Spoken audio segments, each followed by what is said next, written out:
I'm going to hand it off to David to make a very important statement. David?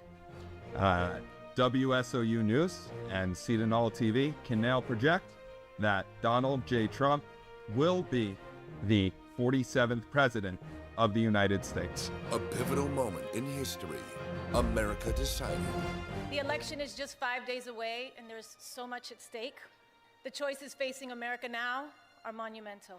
Donald Trump, elected as the nation's 47th president. The Fox News decision desk can now officially project that Donald Trump will become the 47th president of the United States. Donald Trump returns to the White House, the president-elect pulling off potentially the biggest political comeback in American history. In a time of intense political polarization. Trump wins! America saves! I'm profoundly disturbed. I was so hopeful that a mixed-race woman married to a Jewish guy could be elected president of this country. Following an unprecedented election, there have been a number of developments leading up to Inauguration Day. These outcomes continuing to reshape the American political landscape. Since November, Trump has announced cabinet nominations that have sparked reactions from both sides of the aisle.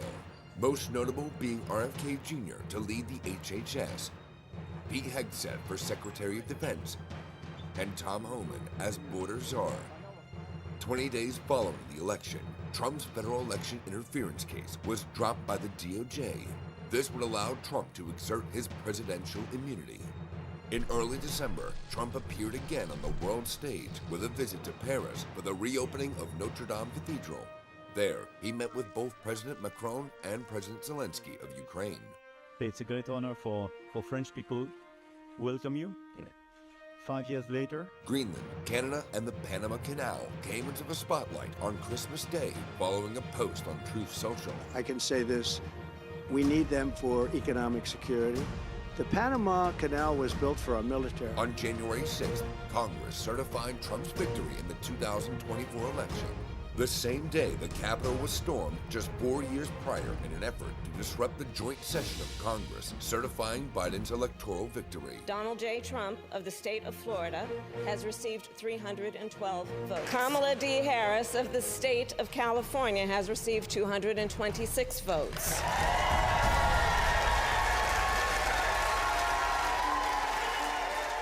Looking ahead to Trump's second term, he delivered a promise to bring America to its highest point. It's the golden age of America. We're going to have a great country again. Speaking on immigration.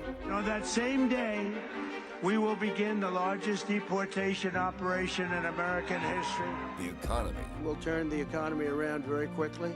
When I think of our economy, I think about inflation. And wars abroad. But we had no wars. They said, he will start a war. I'm not going to start a war. I'm going to stop wars. On Friday, Trump announced that the swearing-in ceremony will be held inside the Capitol Rotunda. Last time in 1985, for Ronald Reagan's second inauguration. This is a Seton Hall television special. Live from the University Center studios at Seton Hall University, coverage of the 60th presidential inauguration begins right now.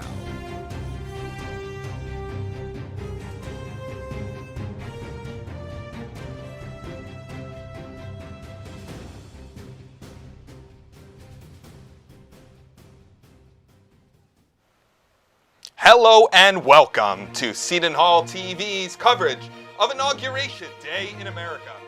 Today is a historic moment for the United States, a historic moment for democracy, and something I'm going to hand it off to David to make a very important statement. To be on David? with you all. My name is David Holtzman. WSOU I will be News one of your hosts for and today, Seton along Hall with TV Graham can now Marshall. project Graham, how are you? that I'm really good Donald today, J. David. Trump It's a very important will day be for America, the and I'm very excited to 47th president It's an of the United absolute States. privilege to be on here. Inauguration Day marks something that historically has never been done, the peaceful transfer of power from one leader of a country to another. For many hundreds of years, for many thousands of years before the United States came around, one leader would lead for a lifetime, would have power for a lifetime. lifetime, and would not hand that over except in the most extraordinary of Donald Trump returns to the White House. The transfer of power was pulling often off potentially the biggest an political assassination, a comeback political in intrigue. American You history. can read all about early Rome, how it was, and then the United States came along with the founding of democracy. I'm profoundly disturbed. I was so hopeful The government without a ruler. We have three co-equal branches of power. We have a legislative branch, we have Congress, we have the executive branch and the presidency, and the judiciary and the Supreme Court. There have been a number of and developments here we leading have up to a president who, the first president, George Washington, at the end of his first term, when the end of his second term, when he stepped aside, it marked the first peaceful transfer of power to John Adams, a tradition that we have continued through today. This is a momentous day for democracy and a momentous day for America. Yes, David, and we're going to get into, a lot of how we got here in a little bit, and I think it is a very important tradition that we have in this country to be able to peacefully transfer power from one president to another while they are still alive. Maybe sometimes that doesn't always happen with, great tragedy, though, that's what that's considered, where in the past it was considered the norm for, the political leader to die if there was ever going to be a direct change in party or in ideology in a country. So it's an important tradition that we need to keep sacred in this country, and is supposed to be a beacon to show the rest of the world what, a good democracy can produce in the world. And being in the United States and being in a democracy, we need to recognize how fortunate we are that we, the people, get to elect our own leaders. That we gather every 4 years in a day in November, and a cold Tuesday in November, and we go to the polls and we wait outside, and maybe we vote early, or now maybe we vote by mail. But we decide and we elect the people that represent us. This is something we should not take for granted, and it's part of the exceptionalism of America. It's part of what makes America so great as a country, so great historically, is the fact that we choose the people that govern us. Government is by consent. Government isn't by rule. It's not by fiat. It's not by tyranny, not by autocracy. It's not by authoritarianism. We get to choose. We're privileged and fortunate to do so. Yeah, and I was privileged enough to spend my entire election night with you here at this desk till 3 a.m., which was, it honestly was a privilege to spend that, that we have the opportunity in a country where you are able to sit at a desk on television and talk to your friends. All of us here are friends, so we were able to all talk to each other, or coworkers if you work for a professional network, for hours on end about, this process, in the political process, in the process of the transfer of power and the vote and the power of the vote that we have here in this country. It's quite a beautiful thing, and I just only hope that it can continue long enough to, for generations and generations, to where my grandkids are able to go to a polling booth in a cold November and vote for the leader that they feel best represents them. At this point, we should probably thank the College of Human Development, Culture, and Media for providing us with the resources to be here, for providing us with the equipment. We need to thank our excellent and talented team in the control room right next door, and we will give a number of personal shout-outs as the night goes on. But it's a real privilege to be here for SHU TV and for CHDCM. This is our second massive production, I would say, and it's going to be the second of many. It's going to be the second of many. Live coverage, let's say. There have been so many people who have been working hard on this for so long. That introductory package that you saw that brought us in, how cool was that? It was absolutely amazing. I love the fact that, we are in a day and age where SHU television is able to have a drone. That's just, a drone is like way out of the picture from where we were previously. And now that we're able to go live, to be able to, show this to all of our viewers out there, all the amazing people who have worked so hard really deserve this moment. And just a shout out to all the crew, everyone working, all the rest of the anchors and panelists you're going to see throughout the rest of the night. This is absolutely amazing, and we could not do it without you guys, so thank you so much. Should we get into politics? Unfortunately, I think we should. Well, let's hit it. Number one, right now, President Trump is sitting in the White House with Melania, but also, more importantly, with President Biden and the First Lady, Jill Biden. What does it say that Biden continued the tradition of inviting the incoming president for tea? I think it's only appropriate. It's the only right thing to do. Because in this day and age, especially with such a divisiveness in our political landscape, you know, with such polarization and maybe even hatred for, you know, one another as Americans, it's good to see that, you know, the people who are at the penultimate positions of that polarization and hatred, the direct opposition and party leaders, you know, to see them sit down and to be able to just have a nice cup of tea together and to chat and talk. And, you know, they've been in really good communication over the last couple of days when it's come to, you know, policy changes. You hear about TikTok, the TikTok ban, how they've been in communication with each other with what they want and what they think is the best move for the rest of the country. And I think, one, it's only appropriate, and I hope to think it's a good sign of things to come for the future. But this wasn't always the case. No. Historically, it's been the case. But last year, on the last cycle, on the outgoing transition of power, Donald Trump was in Mar-a-Lago, Florida, as Joe Biden entered the White House. And this cycle is very different from the last cycle. Yeah, it is extremely different. And, you know, you have things like, you know, January 6th to blame for that. Are we getting to that already? Well, I mean, it was 14. Minute one. January 6th was 14 days before the inauguration. So, you know, the landscape and the dynamic between the two people that were transitioning was completely different 4 years ago than it is this time around. So it makes sense that that tradition might have been a little bit tampered with because the whole process was tampered with. And in many ways, this transition between Biden and Trump is very much the opposite of the previous transition between Trump and Biden. 2021 was fraught with animosity, that whole first month, right? You had the violent raid at the Capitol. And you had Trump did leave President Biden a letter. He did leave him a letter, which is another presidential tradition. Last night, Biden said he would write one for Trump as well. Now, we never get to see this letter. We don't know what they say, but every outgoing president leaves an incoming president a letter. But in very much the vibes this time around, if I could use Gen Z speak, the vibes this time around feel enormously different than 4 years ago. They definitely do feel different. It feels a lot more, I would definitely say it feels a lot more normal, traditional.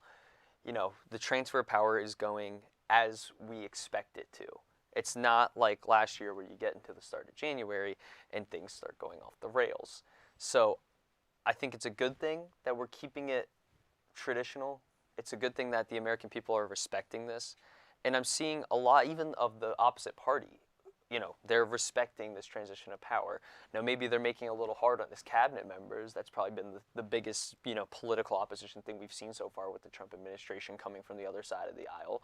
But when it comes to his inauguration and when it comes to accepting the results of the vote, it is definitely a lot more normal and traditional, and I think that is a very good thing that we need in this country right now. Now, let's go through a little bit what's going to happen today. The first event this morning was the church service at St. John's across the street from the White House.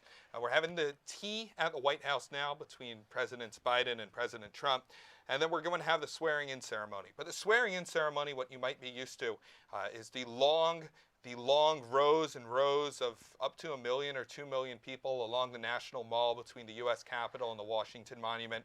We're not getting any of that this year. And this year, because of inclement weather, because of last night's snowstorm, because of the cold, or so they say, the swearing-in ceremony was moved from the back steps of the Capitol into the Capitol Rotunda. So we say. So we say. So you can't get by that with me. Sure. I'm going to press you on that. What do you mean by that? What happened one night before the inauguration was moved indoors was Trump announced that his new director of the Secret Service, and he nominated the man in shades that you see in the iconic photo of Trump with his fist raised after getting shot in Butler, Pennsylvania. So he was made the head of the Secret Service, or the incoming head, the night before, and I can't help but suspect that there is a link between the new Secret Service director and the movement of the inauguration. And I can't help but suspect that for a president who has already survived not one but 2 assassination attempts, that this was moved indoors for security reasons. That's fair. That's completely understandable. I think that's a fair thing to say. Now, obviously, it was announced that this was indoors, you know, in the last couple of days. It was supposed to get down really cold temperatures. Now, I believe me, if I'm not mistaken, but I'm pretty sure it was the second time Obama was inaugurated. It was colder than this day. And I'm pretty sure when George W. Bush was inaugurated, it was also colder. So, you know, maybe the weather is a front, like you say. Maybe it is for security reasons, and the weather is just a way to, you know, kind of also help encourage that. But I feel like with this inauguration, yes, it's going to be a little different. But when it comes to the swearing-in ceremony, you know, the president is going to, the incoming president is going to come in. He's going to swear in on whatever he chooses to do so. Technically, there is no thing he needs to swear in on other than he could just pick whatever he really wants to. He could swear in on your notebook. He could swear in on my notebook with my personal notes and my name written on top of it if he really wanted to, or the Seton Hall coffee mug right here. But, you know, traditionally, it is the Bible. That is what they choose to swear in on. And the oath they say, you know, they technically don't even need to recite an oath. They just need to recite a very specific line in it, and that's it. They're the president. They've been sworn into office. Historically, though, there have been inaugurations that, for health reasons or for weather reasons, were moved indoors. So in this Reagan's second term in 1985, yes, that was moved indoors because of the cold. Reagan also was quite well in his years at the time. Mm-hmm. He was quite old at the time. And there was also, famously, the inauguration speech in 1841 of William Henry Harrison, famously. which, what? Famously, yes. Well, it was the longest inaugural speech ever given, running it at 8,445 words. And he got the flu, pneumonia, and passed away 3 months later. So it was the shortest presidency there ever was, and there's also a precedent in bad weather for Donald Trump, who himself is no spring chicken, for health reasons to move this indoors. Yeah, and you know, back in 1841, pneumonia was you were probably going to die if you got pneumonia. So standing out in the cold for 3 hours isn't the best idea. Now he had to give that speech, though. He had to give that speech, but not the longest inaugural speech in presidential history. And I do know that fact, and it always is very funny to me that happened. But when it comes to, you know, President Trump, I feel like that it possibly is for security reasons, and I think we should, you know, rolling with that is probably our best bet, because I don't think, you know, while he is up in his age and, you know, being out, it's pretty biting cold out here. My hands were freezing when I was walking 50 feet to the door from my car. To get gloves. I can completely understand that. So it makes a whole lot of sense why this might have been moved indoors. Is he the happiest about this? Maybe. I don't know. Do you think, David, if he's happy about this? He seems like the type of guy who would really like the whole stage set up, and it's very nice. They have all the flags down on the Capitol building. It's a very, very amazing ceremony when, you know, you see it and it's full in, you know, capacity that it can be. I'm watching the feed. It looks like the presidential motorcade, if I have that right, it's pulling up to the White House, and it's getting ready to move President Trump and President Biden. We're expecting them to travel together to the Capitol building. They're going to travel from the White House to the Capitol building, although it doesn't appear to be them on the feed. If I'm not mistaken, that is Bill and Hillary Clinton, who just got out of that vehicle, if I'm not mistaken. Pulling back to it, I think it says something that former presidents show up to the inauguration. Trump is an extremely controversial figure. Mm-hmm. He's somebody who polarizes half the country. In politics, he ran and shut down Jeb Bush. He ran on attacking George Bush's legacy with the war in Iraq and the financial crisis and other things. And he shut down the Clinton family politically by defeating Hillary Clinton in 2016. But the fact that the Clintons would show up anyway, I think we're expecting Bush to attend, former President Bush to attend at least part of the ceremony. Now that the ceremony was moved into the Capitol Rotunda, obviously there's less room, but for a former president, there should be room.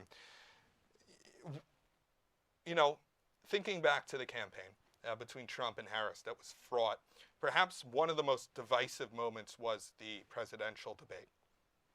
Trump was combative. He was angry. Harris didn't help things. She was acting like a prosecutor and like baiting him into it, and he took it hook, line, and sinker. But the next morning was 9/11, and both Trump and Harris were sitting on ground zero in lower Manhattan, where the Twin Towers had fallen, 2 seats away from each other. What did that tell you? What it tells you is that you see the night before what had happened during the debate, and they are absolutely hammering each other. Hold on a minute. Yeah, We're watching President Obama pull up at the U.S. Capitol right now. So all of the former presidents, we're slowly watching them pile in. Yeah, and that's kind of plays into what we're talking about here when we're talking about Harris and Trump sitting next to each other the day after a presidential debate that sparked so much divisiveness where they were absolutely at each other's throats the entire time. It shows that there are moments in this country where things are more important than politics. Some things are more important than politics. And something like 9/11 is the most important thing when national tragedy. Everyone knows someone or was someone who was directly affected by 9/11. It is especially us in New York. Especially us in the East Coast. Yeah. Us in the East Coast. It is someone or you lost a family. You were the person who was directly affected by 9/11. It affected the entire country, and it is a moment that you need to have that respect for. And it does not matter what was said the night before. If you are at an event like that, and you sit 2 chairs away from someone, you need to do it, no matter how you feel about the person, because that's more what you're standing in front of in Lower Manhattan is more important than what was said the night before on ABC News. And it shows as well that some democratic norms are still there. Yeah. Right? That just as we're having a peaceful transition of power today, we're watching everyone file in now.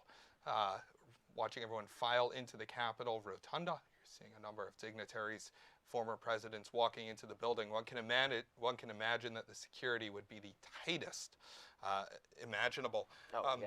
Some democratic norms are still there. And one of those moments that we had over the last year, where I think everyone remembers where they were, was the first assassination attempt on Donald Trump in Butler, Pennsylvania.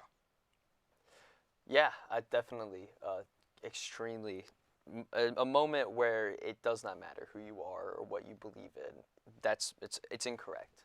It is an incorrect thing to even entertain the idea of something like that happening, let alone to be supporting it in any way, shape, or form. Do you think it won him the election? I don't know about that. I don't think that's the main.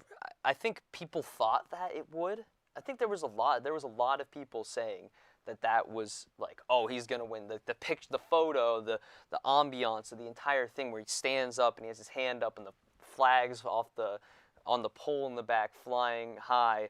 People were saying, oh, he's gonna win the election, but we really didn't see too much of a change in any really polling numbers or anything like that.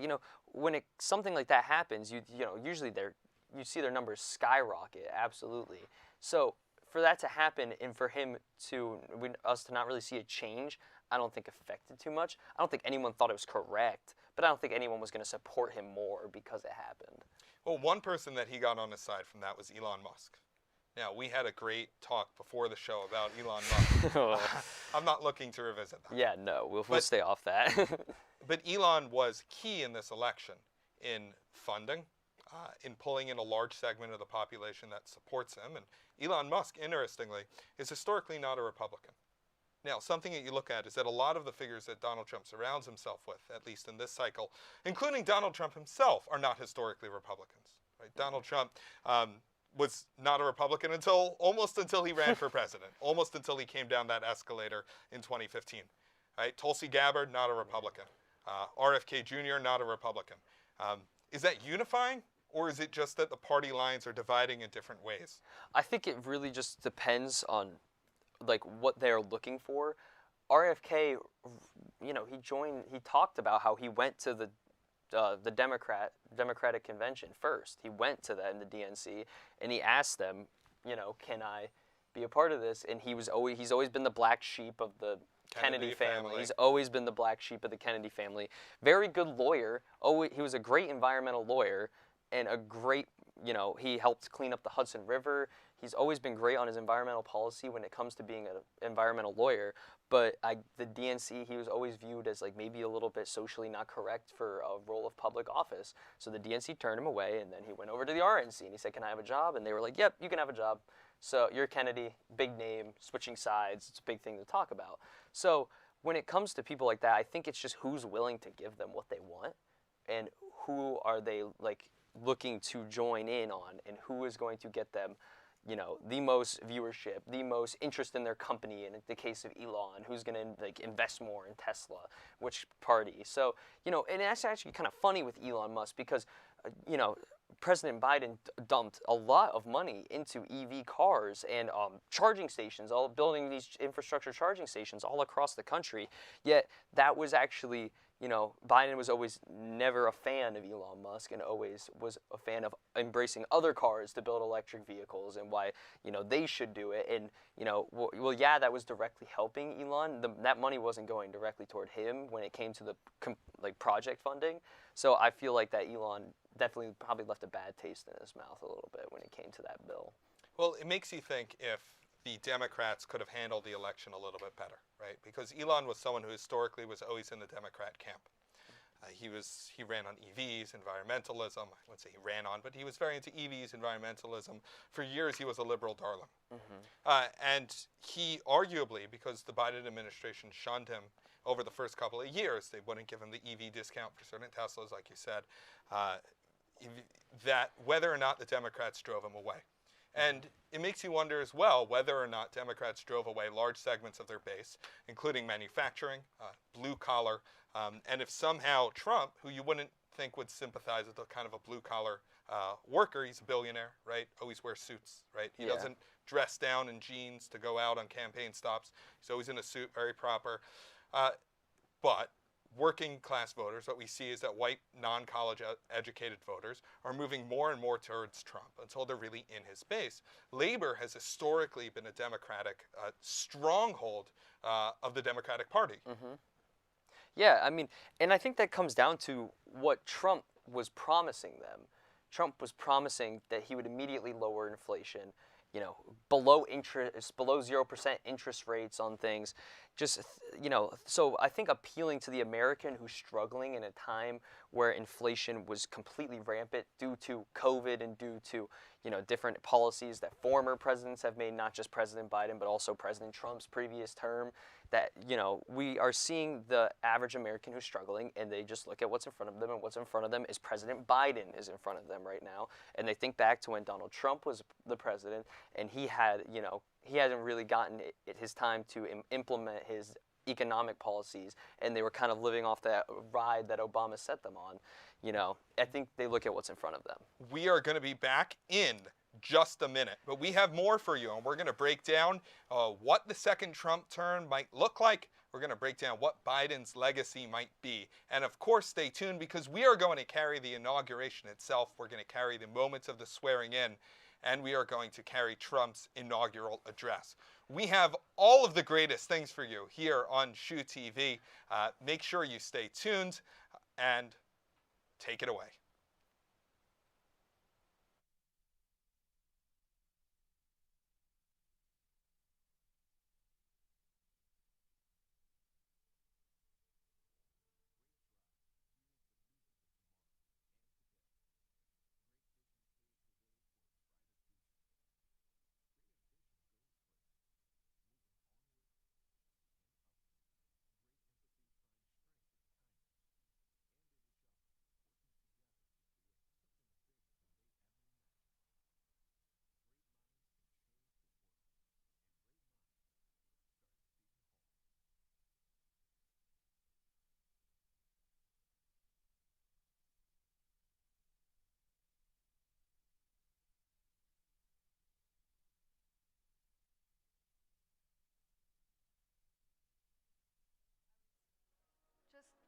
Thinking about the Marine Band a little bit because they're playing right now.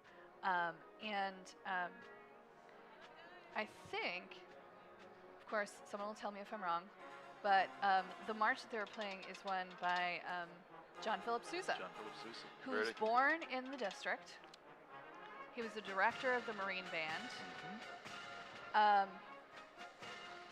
You know, real influence on the patriotic music that we think of today when we think of American marches and American music. It's really John Philip Sousa who's one of the, you know, the main influences in that type of music. There's so much named after him. There's bridges named after him, schools. He's buried Congressional Cemetery in Washington, D.C., which is just down the road a little bit from the Capitol building. Again, we're looking at the rotunda. This is the west side of the Capitol, these Revolutionary War paintings that we just seen at the base. Again, the build-up continues. Yeah, I'd like to know how many students are streaming in. You know, we were younger, inaugurations, you went to school that day. You went to school that day, and then you knew it happened, but now with everything that's available to people, students now in their classroom are able to stream. Perhaps they're streaming our YouTube feed now.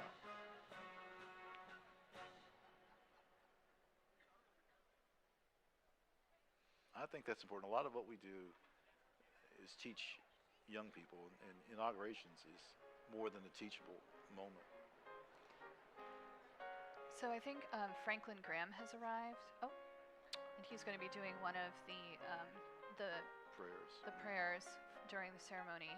His father, Reverend William Franklin Graham, Billy Graham's statue was unveiled May 17th of last year. That statue is placed in the crypt. His wife, Ruth, is behind his left shoe. Yeah, That's speaking of ceremonies in the rotunda. Reverend Billy Graham. Oh, there we go. There there's he is. Franklin Graham.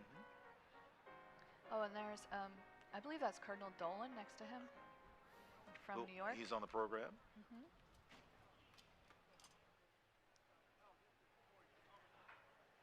I was sort of hoping he would wear some of his vestments. Yeah, Reverend Billy Graham. I remember, speaking of weather, it happened in February of a few years ago when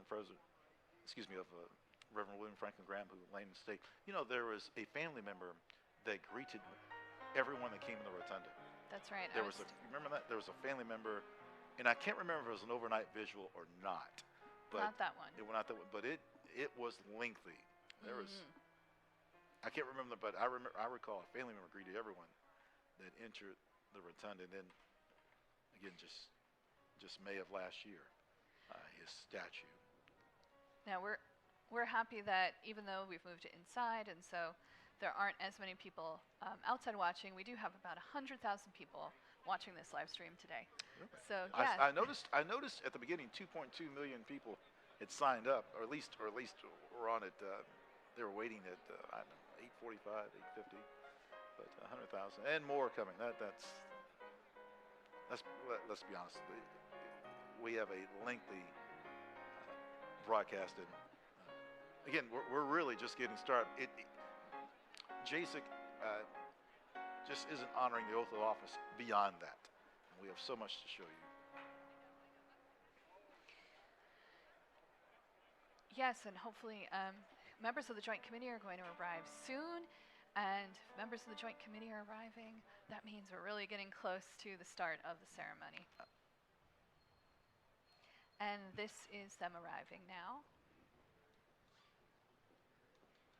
Mr. Speaker, good morning. How do you feel this morning?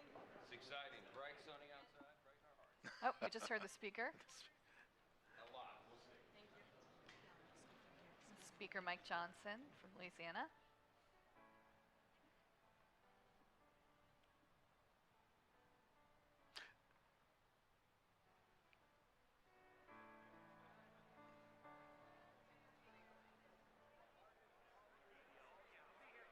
This isn't a trivia question, but I'm going to give one.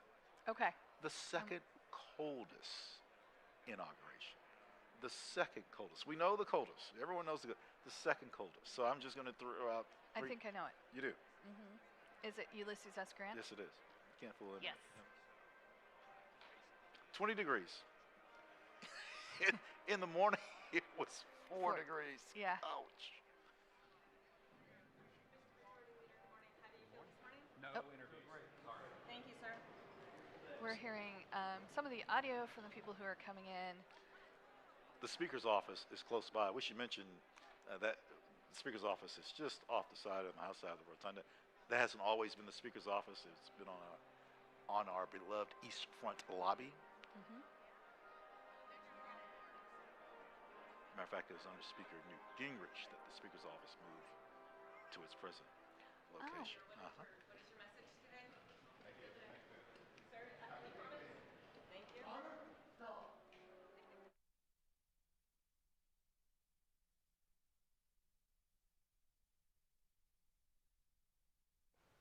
Welcome back, ladies and gentlemen, to SHU TV's inauguration coverage.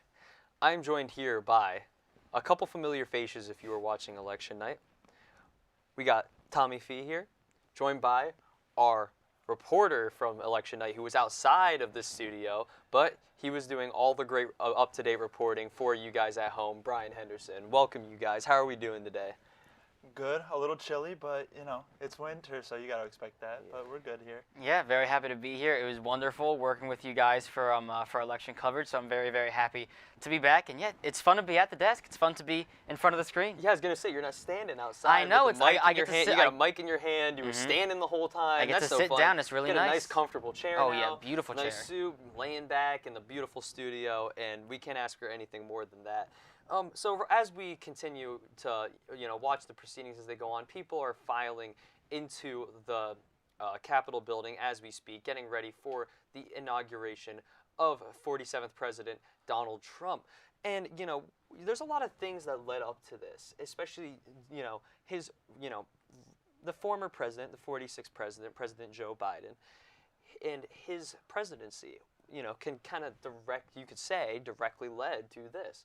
So we're going to, discuss that a little bit, get a little bit of conversation going about the things that President Biden did and what his legacy will be in the future. It's way too soon to tell now, but, we could kind of take a few stabs at it and see maybe, what people are going to think about him later on. Right. It's important to talk about 46 before we move on to 47.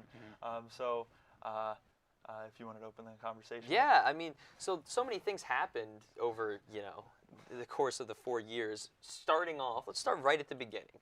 The thing that probably lost Donald Trump, the 46th presidency, and, kind of won that for Joe Biden is COVID. COVID was a huge epidemic when President Biden came into power. In fact, everyone was wearing masks at his inauguration in 2021. So it was a very different time back then. I'm sure, we all remember that very well.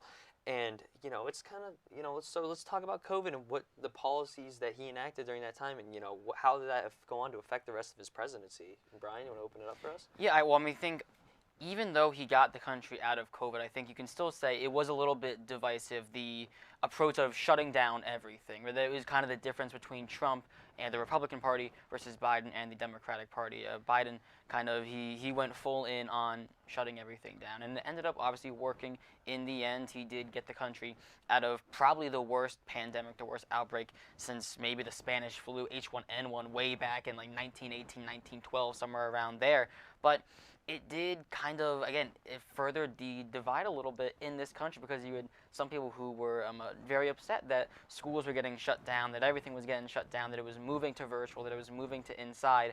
But at the same time, I think people will look back and say Joe Biden took over in 2021 and he got the United States out of, like I said earlier, probably the worst pandemic that we've seen in the United States. Yeah, and, I'm going to throw this over to you, Tommy, here. You'd look at that, and you're people out there who would have considered, because inflation skyrocketed, because people weren't working, so inflation skyrockets, and people are prioritizing lowering inflation and going to work and putting money into the economy rather than the human lives that were at stake when it came to COVID. I mean, you're absolutely right.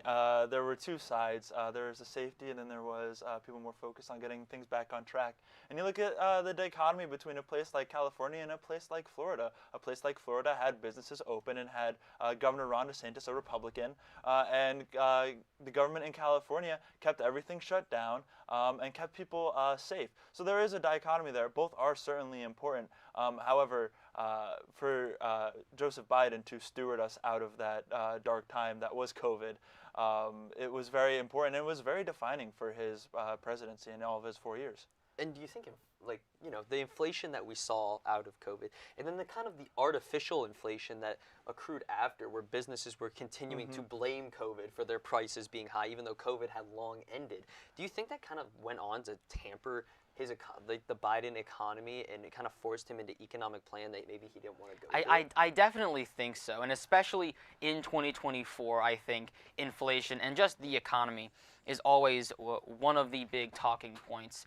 But just plain and simple, rent was higher than maybe it's ever been. Groceries, obviously eggs is one of the big talking points, because in January of 2023, eggs, I think, like 90% more expensive than they were in January of 2020. That number has gone down a little bit, but it's still about 40% more expensive than it was in January of 2020. Gas was more expensive, then it came down a little bit. It's around the same price that it was in August of 2014 as it was in August of 2024. So gas got a little better, but the COVID aftershocks that hit the economy that caused inflation to get to, I believe, 40-year highs, I think were a big factor in kind of losing Biden the second term that he wanted.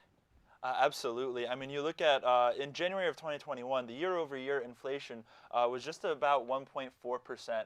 And then you look at Biden's peak in office, which was about 16 months into his presidency. That's well over a year. And it was at 9.1%. And that's definitely that artificial buff or boost in that inflation number after the COVID pandemic was ended. And then you look at now in 2025, where it's sitting at about 2.3%. You can say that that artificial bump has definitely died down, but those 40-year highs definitely hurt his legacy. Yeah, and you know, and then it forces him into economic policy, where he has to sign a bill called the Inflation Reduction Act. Now, did it actually redact inflation? That's something we actually probably don't even know right now. People say, oh, it's probably going to raise inflation, but you know, with the amount of government spending like that bill had in it. But it's very interesting to, you know, see that the inflation had gotten so bad that the bill was called the Inflation Reduction Act. It's like in 9/11 when George W. Bush had to sign the Patriot Act. It's a very hard-hitting name. Exactly. But it goes back to something you were saying a little bit earlier, how people tend to see what's in front of them, right? Joe Biden signs this Inflation Reduction Act into office, and maybe a couple of years down the line, we'll see the effects of that bill come into play. But during Joe Biden's term, things weren't going down. Prices weren't going down the way people wanted them to. They were still kind of upset that things were too expensive. Their apartment, their rent was too expensive. Their groceries were too expensive. And then it comes 2024, it comes time to vote for a new president, and they're seeing someone who signed a bill that, like you said, the Inflation Reduction Act, but to them, the prices haven't gone down. Yeah, and they're not seeing the effects of it. I mean, it's funny it's called the Inflation Reduction Act because it was actually the most green and most climate-centered bill in legislation up to this point. And it did improve services for the IRS, and it did cut spending for a lot of major corporations and force the major corporations to pay their fair share, especially on green subsidized innovations. However, it didn't necessarily cut down inflation, and you saw that at the gas tank, you saw that at the grocery stores, and the American people vote based on what's in their wallets. Exactly, and I think that's a very good point. Now we're gonna, back to Biden's legacy. COVID is the first. So he starts his presidency on one of the biggest health crises in the history of the United States, probably the biggest in the history of the United States, next to the Spanish flu. And then the next thing he is met with is one of the biggest geopolitical crises of the 21st century, with the Russian the Russian invasion of Ukraine. We're actually going to look, and we are actually seeing now that Elon Musk had entered the building, and the motorcade is now proceeding to the Capitol building from the White House. A massive motorcade there. Lots and lots of security we are seeing. Definitely, you know, they're going to want to keep this one tightened up, especially after the last two assassination attempts. But back to what I was saying. So it goes from biggest health crisis to biggest geopolitical crisis in the, on the world stage with Russia invading Ukraine. And things have definitely changed. The narrative of it has changed, especially as time went on. People were all in support of it, and then then you have both sides of the aisle saying, why are we giving money to Ukraine? So I just kind of want to talk about that a little bit. I mean, certainly when you look at abroad, there is just a rash of different geopolitical crises. I mean, you saw him pulling out of Afghanistan, leaving behind allies and equipment. You saw Russia invade Ukraine, Israel and Gaza, and that whole situation in the Middle East that is still going on. And you kind of look to the U.S. leader and the U.S. president as the person who is going to continue to steward the world into an era of peace. And you did see Biden sort of struggle with that, especially in the beginning when Russia did invade Ukraine. But he did wind up giving $175 billion in aid to the Ukraine people and their government. Now I'm going to pose this question to Brian. Mm-hmm. So you look at Ukraine. Do you think the American people, was it false support almost? Like, oh, go Ukraine, but they're probably going to lose the war quickly. So we'll say go. We'll all put our Ukrainian flags on our bios, and we'll say we support Ukraine, and we'll hang a Ukrainian flag. But then as we see the Ukrainians not giving up and continuing to make a little pushback into the territory that they lost, and kind of stagnate and push the Russian army into a stalemate almost. Then you start seeing the bios, the support, once the money keeps going to Ukraine, kind of start to fade away. Do you think it was kind of just like, oh, well, we don't really like Russia, but they're probably going to just run them over, and it's going to be the end of it, and we're going to have to deal with it? Well, I guess in terms of the American public, I think part of it maybe you could attribute to, in a manner of speaking, the attention spans that people have nowadays. Maybe they're not as long as they used to be. So this was the big issue. It happened in February of 2022, and everybody was on board because Russia invades Ukraine, and everyone's giving support. And in terms of... Real quick, the presidential motorcade is now arriving at the Capitol building. President Biden and newly incoming President Trump are traveling together. They are inside this motorcade, arriving at the Capitol building from the White House, where they will start the proceedings very, very shortly. Now, speaking of Biden, back to what you were saying. Yeah, in terms of, I guess, how the Russia-Ukraine conflict impacts his legacy and how maybe the American people weren't expecting this to go on as long as weren't expecting Ukraine to put up as big of a fight. When Joseph Biden stood up to Russia, I think years down the line, that is something that history is going to look favorably on in his presidency. I think they're going to say Ukraine wasn't necessarily the first name that came to mind for an ally of the United States, but Joe Biden stood up to Russia and he gave money to Ukraine. I think it's really once you get into 2023 and especially 2024, when the economy is struggling, inflation's that's not very high. I talked about grocery prices earlier. They were almost the highest they've ever been. It's very easy for people to, for example, in July of 2024, the Department of Defense announced another $1.5 billion going to Ukraine to help with weaponry and just defense against Russia.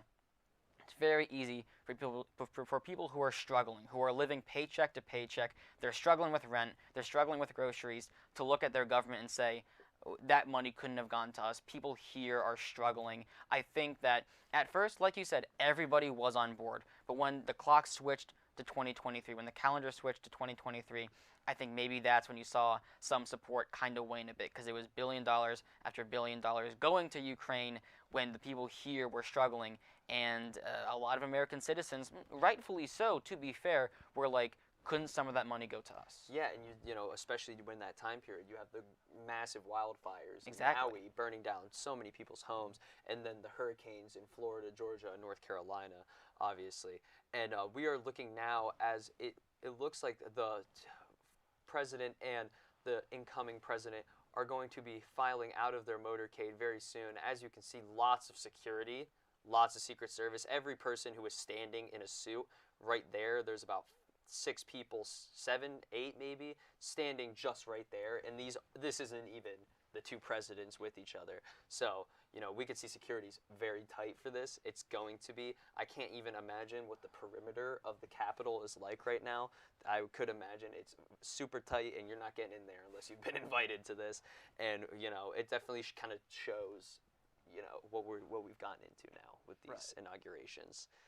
And, But what, so you think Maui and North Carolina, and they're still giving money to Ukraine, and then FEMA is kind of forcing them to subsidize the people in North Carolina and Maui. So when you see that, that just leaves a bad taste. Do you think? Absolutely, absolutely. I mean, when you look online and you see there's millions of people commenting and tweeting or Xing now, I believe it is, Xing. Don't say that. Just say tweeting. Don't say that. Tweeting about how they know people whose houses have been destroyed, but they're sending another $1 billion to Ukraine. And it's very frustrating, especially for the American people, right? And it rightfully should be.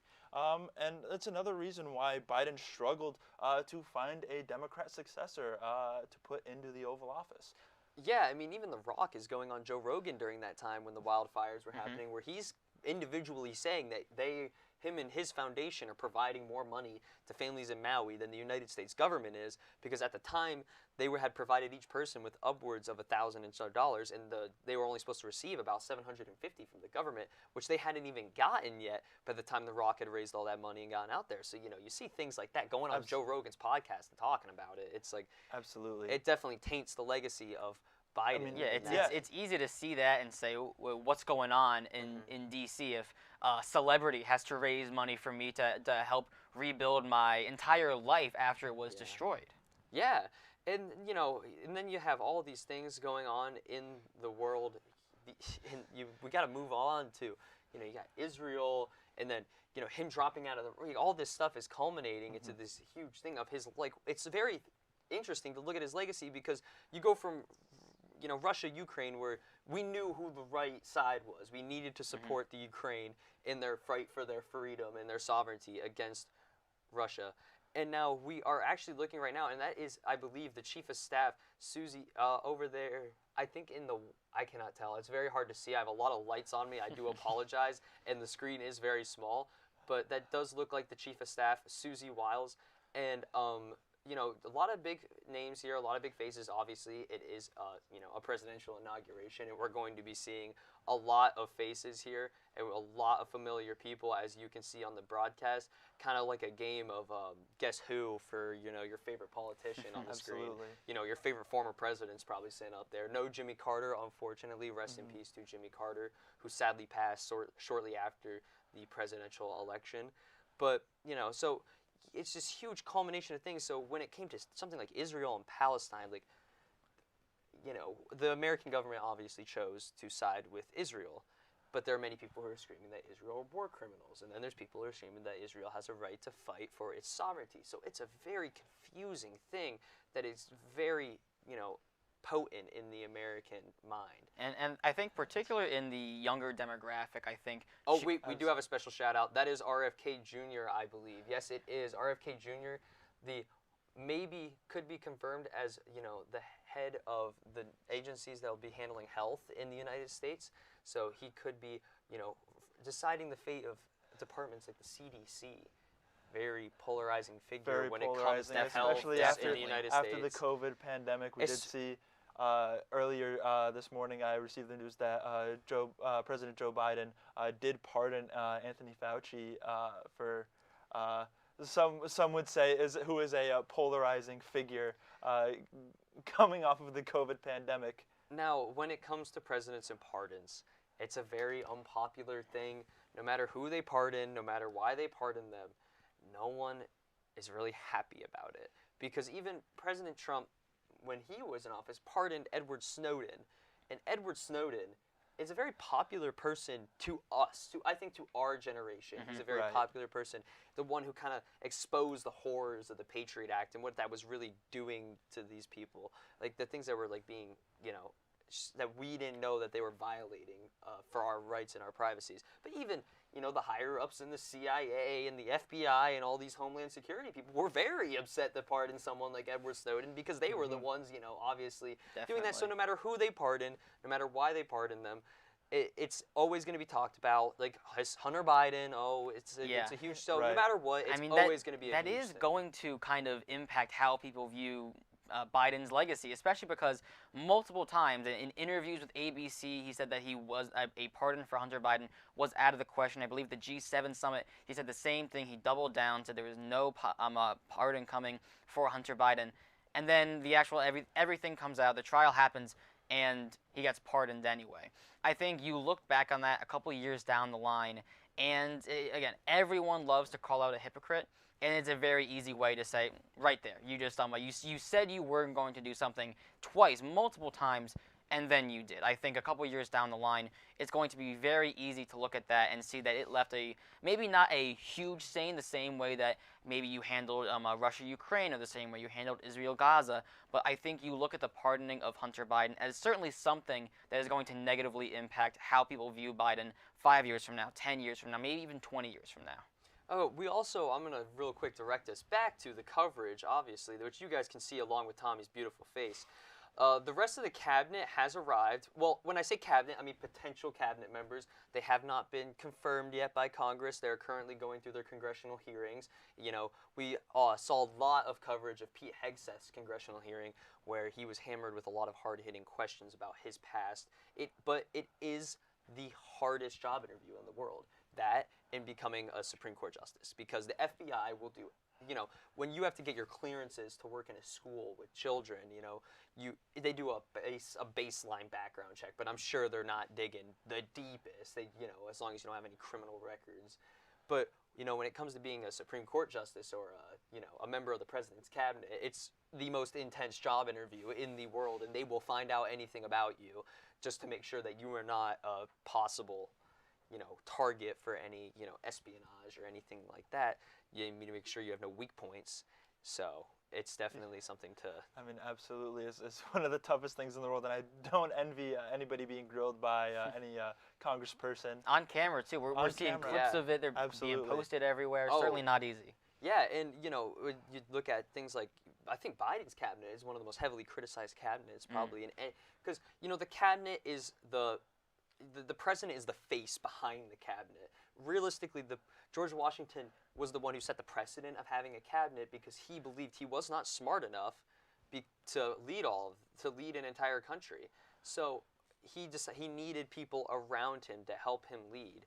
And as we can see, we're going to look back over, I believe that is Elon Musk in the back. Yes, it is. There's Elon Musk, Vivek Ramaswamy. I think I saw Jeff Bezos in there, Mark Zuckerberg. Mark Zuckerberg, you know, it's kind of hard to look at that and not talk about something like Mark Zuckerberg with Meta, you know, as we all experienced, and I'm sure we're greatly devastated by the temporary TikTok ban. You know, in all of these people who are investing in Meta as they're trying to ban TikTok, it's just, you know, the insider trading is a little bit too on the nose with that one. Maybe. But, you know, when you look at these cabinet members, as we're saying, the brains behind the face of the president, I think Biden's was so heavily scrutinized compared to any other president. Would you guys agree with that?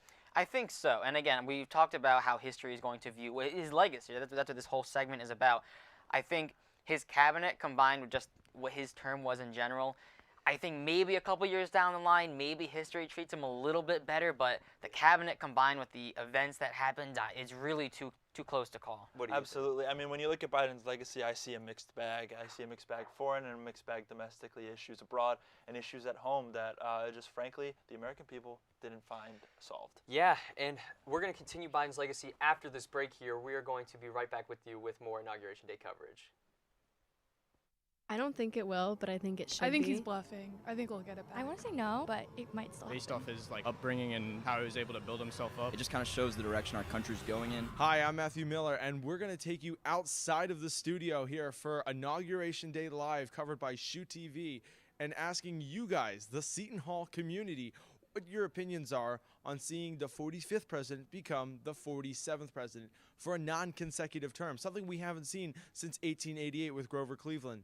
Now let's go right now. All right, who am I here with? Selvin. Do you think that Trump will ban TikTok? I think he will attempt to. I feel like it's just very unrealistic, and it has a negative impact on a lot of young people, and it's very time consuming. TikTok ruins everything.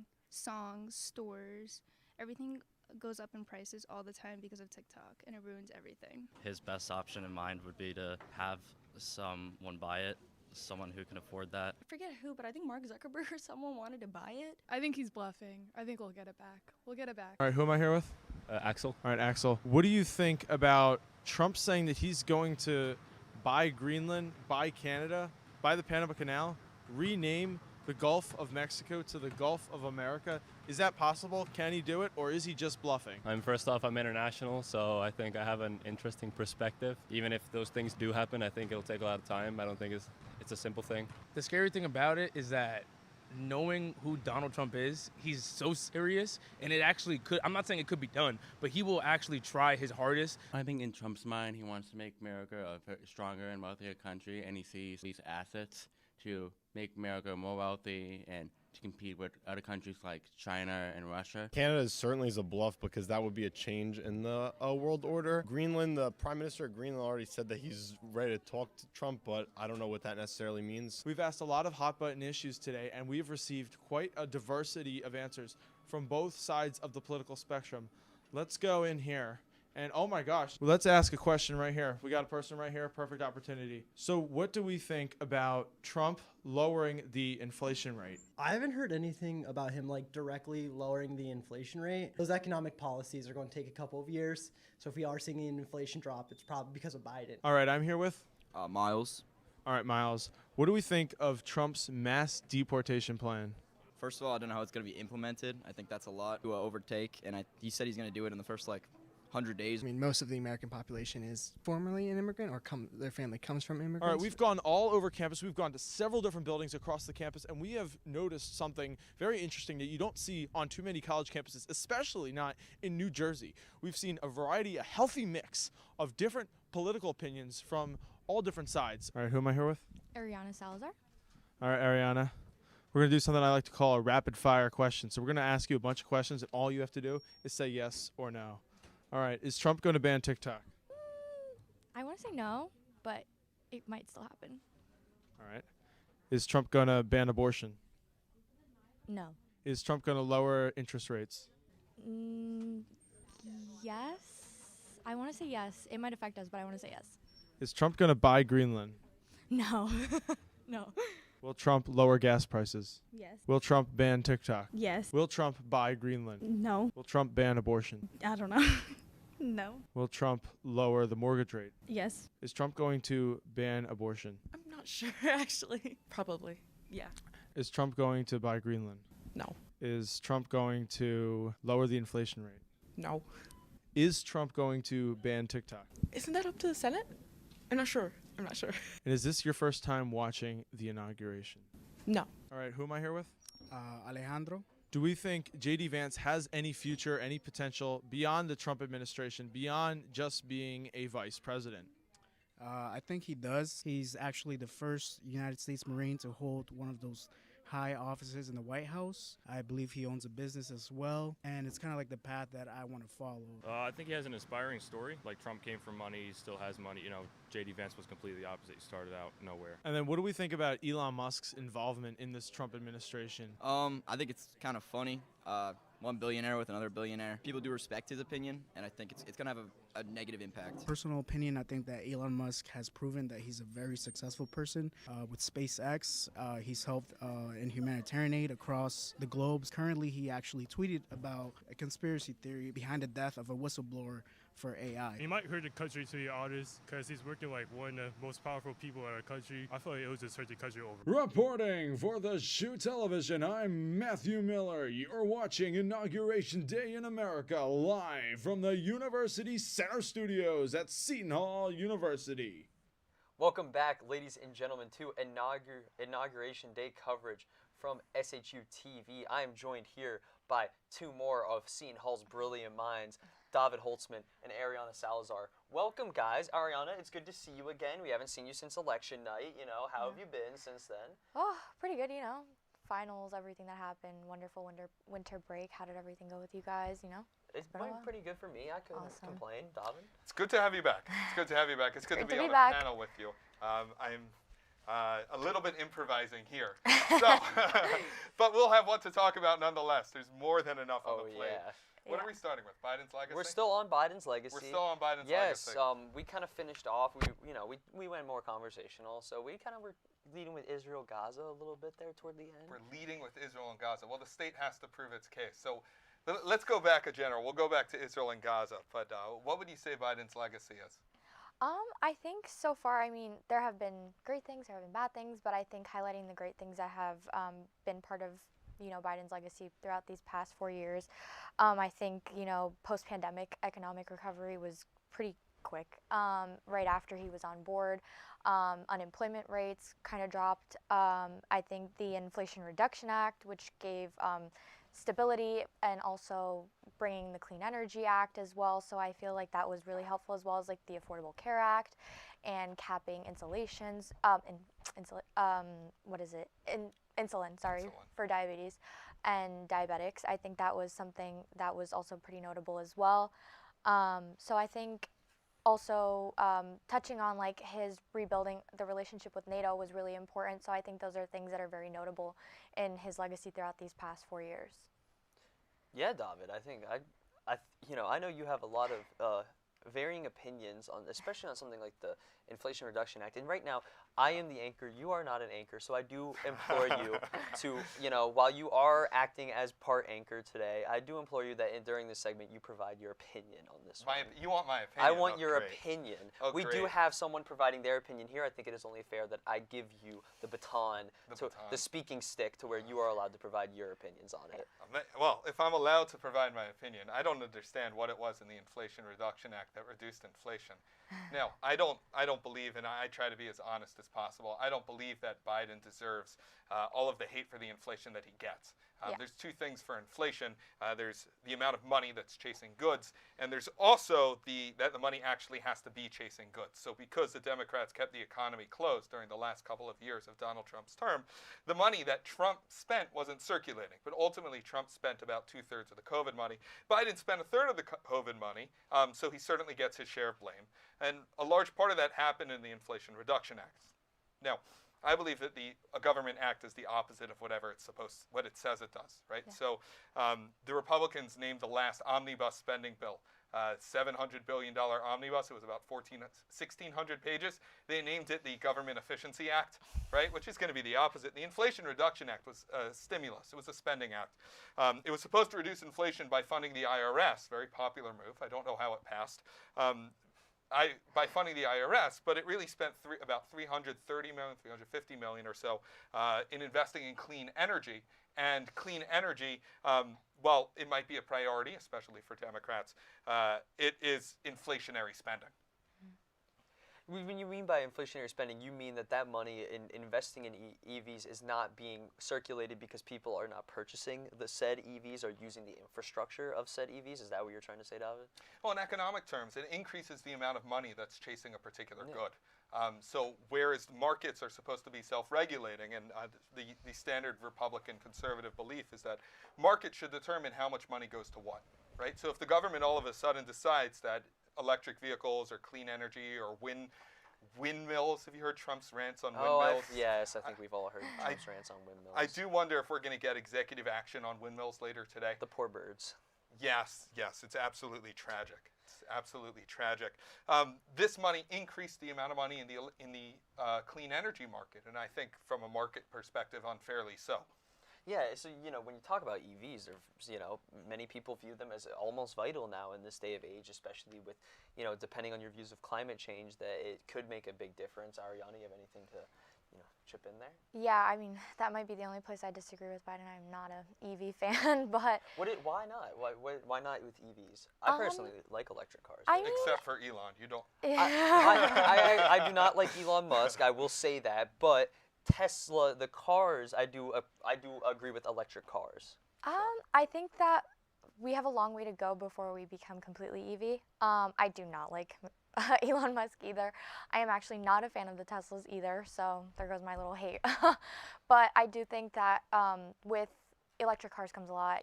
For a while there was a lot of discourse about cobalt mining and what goes into the batteries of the electric vehicles, as well as electric fires that happens when you drive an EV and what happens to the vehicle, and as well as the maintenance required when you have an electric vehicle and how long it takes to process in itself. So I really don't think we're at a point where EVs are going to Yeah, be. when it comes to EVs, you talk about the cobalt mining in Africa. A Yeah. lot of it is borderline slavery Yes. for a lot of those poor people who are mining in, sub-Saharan Africa. Well, Graham, this is why we're taking Greenland. Yes, so Right. that we can have the Greenlanders be the ones mining Sure, the cobalt freely, files. getting paid a living yeah, wage. getting paid a living wage. A living wage. Losing their free health care, obviously, but... I'm curious, what is the Democrat position on Trump's expansionism? He's expected later today to rename the Gulf of Mexico the Gulf of America. Today. Yes, he's expected to do that today. To sign an executive... He's got apparently 200 executive orders ready to roll. I have some of them written down. Maybe we'll get a little bit to that later. But the Greenland thing, the Panama thing, what's your position on that? I mean, it feels very silly. It feels like something that really doesn't need to be stated right away and doesn't have to be dealt with. A lot of people on social media were complaining about, hey, like, how does this really get my groceries to be cheaper? Like, what is this really affecting me in? And I agree. I don't feel like this is something that we should be mentioning or focusing on entirely and signing in today. Does it seem like a distraction almost from, Absolutely. real policy? Absolutely. Oh, because I feel like that's all I've heard about when it comes to, you hear about the things that are over the top and a little bit more distracting rather than real meaty stuff of how, the American people are going to benefit and or not benefit depending on who you are in any way. I feel like, talking about Canada and 51st state, taking Greenland and taking back the Panama Canal, which we gave back to we used to own the Panama Canal and then we gave it back to Panama. For $1. Jimmy $1. Carter gave it away for $1. Well, I mean, we did take over their country and, and state our own leaders to benefit ourselves for generations. The Panama Canal was the best thing I should call it the America Canal. But the Panama Canal was the greatest thing to ever happen to Panama. It's the lifeblood of their economy. It brings in an enormous amount of revenue. It helps sustain the country, the local economy, the government. And it's a tremendous thing. Well, we built it. Thousands of Americans died in the malaria-filled swamps in order to build that Panama Canal. And to a certain sense, the United States has ownership of the canal. But part of the problem is that China is coming in. And because the Biden administration has not been sufficiently tough on China, China is coming in and they control ports on either end of the canal. So the alternative isn't really having Panama own the canal or having America own the canal. In a similar way, the alternative isn't Greenland owning Greenland or Denmark owning Greenland or the United States owning Greenland. 50,000 Greenlanders cannot defend Greenland. The choice is really America or China. And at this point, I think it's quite important that Donald Trump is putting America first. Interesting point. Ariana, want to comment? Yeah, I mean, I understand. I feel like that is something that's really important to talk about. And I feel like a lot of this has been really like a distraction for us, talking about the canal. And I feel like also bringing up Canada as a 51st state is something that's really on the edge for people. A lot of Puerto Ricans kind of feel disrespected because Puerto Rico is a U.S. territory, but it's not a state, and it's really hard when, people feel like we're not giving Puerto Rico enough funding, especially when they went through, Hurricane Maria and everything that has happened. So I feel like these things are very distracting to people, and I feel like it's letting people move away from what's really important. And I feel like just like what happened a couple days ago, TikTok, very distracting for everyone. I feel like that distracted tons of people, and it also helped Trump look really good for everybody. They're like, yay, Trump saved TikTok. And that's what everybody's talking about, and it's gained him tons of more supporters who probably didn't vote for him and probably feel like, hey, like, TikTok's back, that's what I wanted. What was interesting is when you pulled up TikTok and it said on the app that we are working with incoming President Trump on the app itself. Even though when you look at the reports coming out about this TikTok ban, you see that it was both President Trump and President Biden working together on this. And do you think it's a little bit unfair that President Trump can take all the claim for something that was obviously stated to us that both the president right now and the incoming president were working on together? Well, I think specifically that this was President Trump's idea back in his first term. I don't think Biden deserves much of the blame. Biden essentially passed the buck his entire term, and when he was supposed to take executive action on the last day of his presidency, he passed the buck even further, and he's handing it over to the Trump administration. But I'm curious, can you elaborate a little bit more, Ariana, on what you mean by your generation? Do you think that this is going to move the needle in any way among young Democrats towards President Trump? I don't see too much of that happening. I mean, I'm back on TikTok right now, and a lot of what I'm seeing has been like, hey, like, this is propaganda to keep on having us support him and wanting people to, you know, be aware of, like, what's happening. So I think that's important. Very quickly, you can see the Clintons, Bill and Hillary Clinton, walking in. You can see Mike Pence walk in a moment ago. I think it says something about Mike Pence's character. Yeah, Mike Pence being you know, when the Trump supporters on January 6th were at the gates of the Capitol, they went in. They were in the when they were at the gates, they were hanging effigies of Mike Pence, burning them and yelling with nooses around, you know, dolls painted Mike Pence, screaming, "Hang Mike Pence." It's very interesting to see someone, you know, there who obviously the supporters of the president you were serving under were screaming to kill you, basically. And it says something of his character, that he is maybe a bigger man than that. Yeah, it certainly says something to him. Mike Pence is a man of faith, and that was something that was important, especially to many evangelical Americans who are a little bit concerned about Trump's billionaire playboy lifestyle. And I think Mike Pence did a lot of good for President Trump in expanding his electorate. I wouldn't quite say that Pence handed him the victory the first time around, but I think Pence was certainly a part of that. And it certainly says something about his character that he's here. You know, and also when you think about Mike Pence, you know, a very popular. You could see. I'm sorry to cut you off. George Bush coming in a moment ago.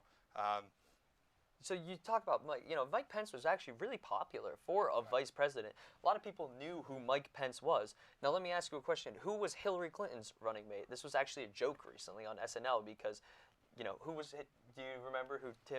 I know you will, because you're Don't put her on the spot. Don't put her on the spot like that. We guys see former President Barack Obama entering alone here, not joined by his wife Michelle Obama, who is currently in Hawaii. So Ariana, but who do you remember? I don't remember who her running mate was. Now, David, was it Tim Kaine? Or yes, the senator from Virginia. Tim Kaine, who's currently who's currently the senator from Virginia. Is he still the senator? He is still serving as senator in Virginia. It was Tim Kaine. So you go off of popularity. Obviously, Harris is going to be a more popular candidate than most because she ran for president after, much like Al Gore. So but let's go back to TikTok. Can you talk? I want to go back. I'm sorry. I want to push you number one on how TikTok might appear to young Democrats, and if that's moving the needle with Trump. Number two, how TikTok remade Kamala Harris's image. Yeah, so I feel like for young Democrats right now, we're seeing TikTok a little differently. For us, it was feeling like it was an infringement on freedom of speech, having it taken from us, and then coming back kind of out of nowhere. Just, like President Trump helped and, getting a tweet from him that it was about U.S., 50% venture and being a part of TikTok. So now for a lot of people, I've seen on my feed a lot, it's a lot about, hey, like this could be propaganda, we could have state-controlled media, and this is something that's really big and mentioned a lot, and mentioning past historical references to state-controlled media, so seeing that, of course. Now, do you think it's a little bit of a... So when we saw that everyone thought it was the doom, it was the end days of TikTok's going down and it's not coming back, people moved on to an app called Redno. And Redno is an app that is sanctioned and funded and was created by the Chinese Communist Party. So do you think that's a little bit of just like a, hey, you might claim TikTok might be a security risk and everything. Well, we're going to move to the penultimate security risk in an app that is actually controlled by the thing you're trying to stop on TikTok, which hasn't been taken down yet. Do you think that's a little bit of a slap you to the American government that the people were showing? I'd read the Supreme Court opinion on TikTok, and they said basically it's a free people's job to do free people things. And if that's the government can't save people from their own weaknesses as it relates to speech and ideas. I don't know if it's a CIA op or a CCP op. I don't know if this is going to be more interesting to the American culture or Chinese culture. Are you on Red Note? Yes, I am. I joined it right as soon as I found out, yeah. Wow. What's your experience? It's a lot of, everybody wants to know what it's like to be an American, which is really silly. So a lot of people have been sharing, hey, I'm an American, ask me any questions. So the comment section will be, tons of Americans being this is our day-to-day life, this is what we do. So it's been really I did see a lot of things of people posting, Chinese people asking if the Chinese government was lying to them and telling them that Americans have to pay for their own ambulance rides if they are not covered by their health insurance, and then posting that they only pay $50 for an ambulance visit. Yes, David, take it away. We see some people coming in. We could see members of the Trump family coming in. Eric, Donald Jr., Lara Trump. You could see Barron Trump in the back. You could see him because he's a mile higher than anyone in the room. And a minute before that, you could see the justices of the Supreme Court filing in as well. You can see there's the Trump family. Right? Yeah, there's Barron. I'm curious about what role Barron is going to have in the White House this time. He's quite popular online. He's become a little bit of a meme. Some say he looks like Alexander the Great. If you Google it, you will see what I'm talking about. Yeah. The suitcase definitely took off. The suitcase? Baby Barron Trump, when he was going to school with his mother, and his accent, which I did hear was actually a very pet peeve of Trump's almost, that he wanted his son to hide his accent due to his son being raised by his mother more than his father. So that's interesting to, kind of hear. Do you think that's a little bit like, kind of suppressive of his son to not speak in public because he has an accent? I've never heard this, so I can't comment on it. I do think it is. I mean, obviously his wife is not American. She's from, a different country. She has a different culture. And I think it's it's oppressive in a sense, like hiding his son's culture and who he is and how he grew up, especially his wife. So, I mean, what does that mean to his wife? What does that mean to the family? Hiding this culture and like essentially how he grew up. I think that's something that could really, look weird. I think it says something about the Trump family, on the other hand, that pretty much every member of the Trump family, or at least Trump's children and his grandchildren, they're very well presented, they're very well dressed and well mannered people, and it says something that he invites them in roles. We saw Kai Trump's speech at the Republican convention was extremely popular. Barron, we haven't seen much of in public, but he's popular as well, and obviously Trump's first two sons have major roles in both his businesses and in his administration. Yeah, even when it comes to controversy, especially with those. Yes. When you look at the way these things are presented, you look at these two families, we're talking about Biden's legacy still, that is the topic of the conversation. Let's look at the comparative family. So when you talk about the Trump family, they obviously don't come with a lack of controversy in the family. And then you look at the Biden family, and that obviously carries a lot of controversy with it too. So, when it comes to putting your spouses or your sons or your cousins and everything into power, how does that seem to play out in America, especially with these two families that we have compared side by side?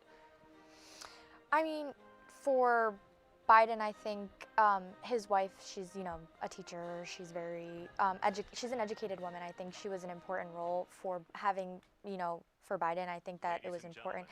A lot of education talk during his term about, education reform, teacher salaries and stuff like that. I haven't seen a lot of that change. I do think that that was something that probably affected him, knowing that his wife was a teacher and that was something that was really big for her. As for Trump, I see a little bit more like the entire family's involved in business, and it's really helped him that his family's had a united front about everything the whole time.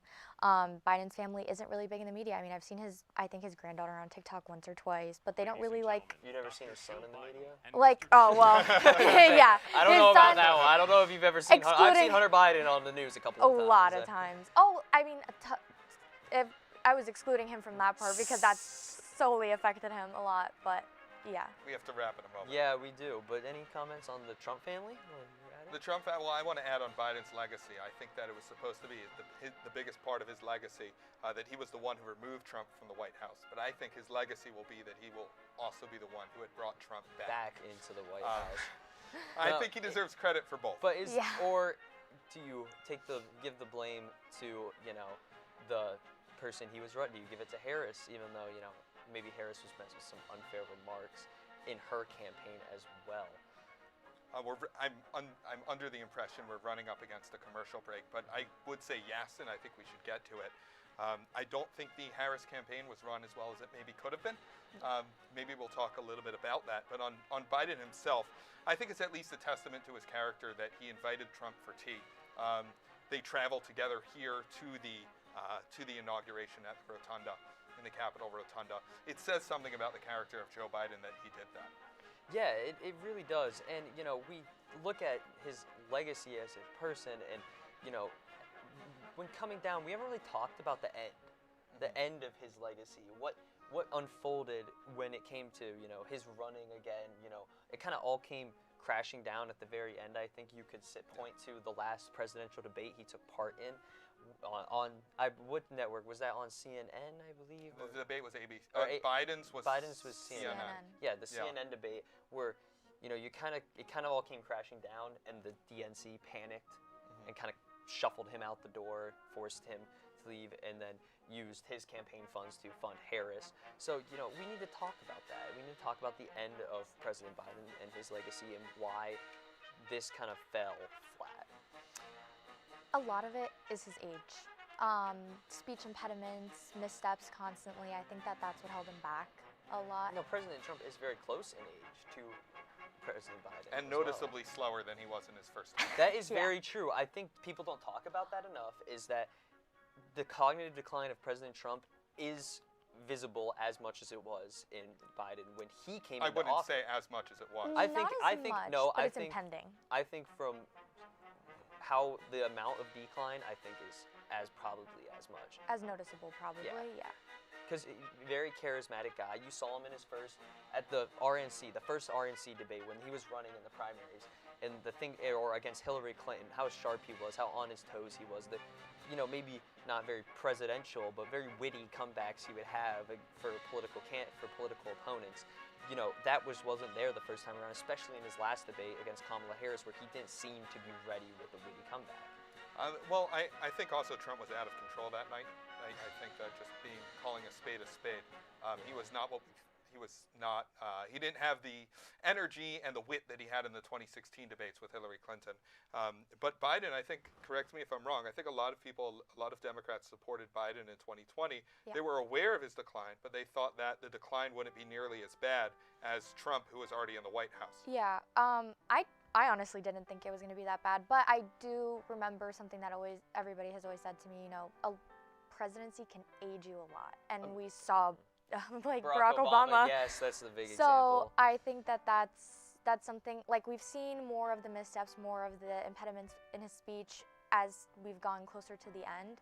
And I think we saw it a lot in the debate as well. It was very hard for him to kind of gather an idea, gather a point, and it was easier for Trump to kind of like go at him, but both of them are kind of in I don't want to say senile, but it's like they're kind of both old people kind of going at each other. So and drinking that much Diet Coke can be good for nobody. As a Democrat, do you feel lied to about Biden's cognitive abilities? Or do you think that it was a very sudden... That's a fair question to ask. I think a lot of us did not expect it to be as bad as it is. But I do feel it was presented. It was not presented that way. I feel like, yes, maybe we were lied to about how his health conditions and what he could be like. So I feel like it wasn't presented the way it should have been, because I feel like, I mean, it might have not skewed the vote, but if we would have been told honestly, like, hey, like, he might not be 100% during this entire presidency, that probably could have changed things for sure. Any comments on, do you think Trump will decline as rapidly when it comes to old people? It can hit a point where it just goes. Do you think he'll hit that point during this presidency? And what would that mean for the Republican Party?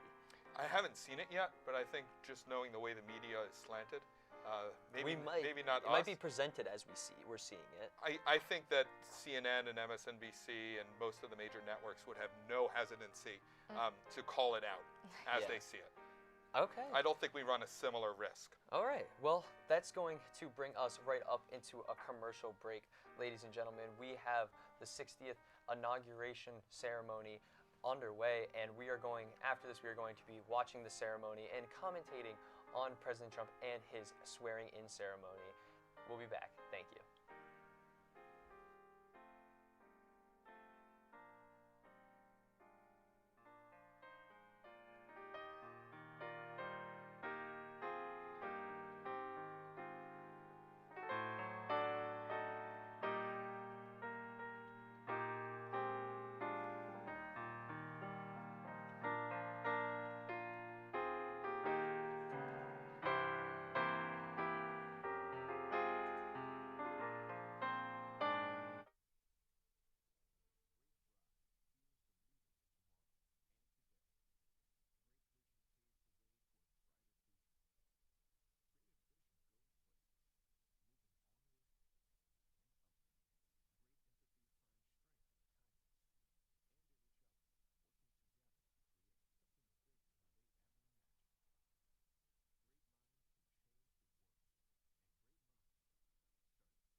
ladies and gentlemen, performing O America, please welcome the Armed Forces Chorus and America's tenor, Christopher D. Macchio.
The Honorable Jackie Barber, the Clerk of the House of Representatives, the Honorable Kevin F. McCumber, Mr. John Bessler, Mrs. Kelly Johnson, Mrs. Iris Weinshaw Schumer, and Mrs. Jennifer Scalise.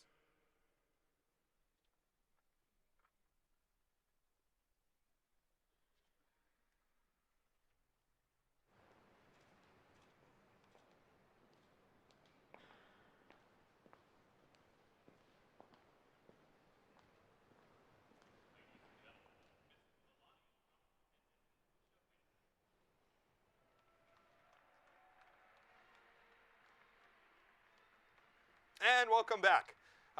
We are here, SHU TV's coverage of the presidential inauguration. It's an absolute thrill to be on here with you all.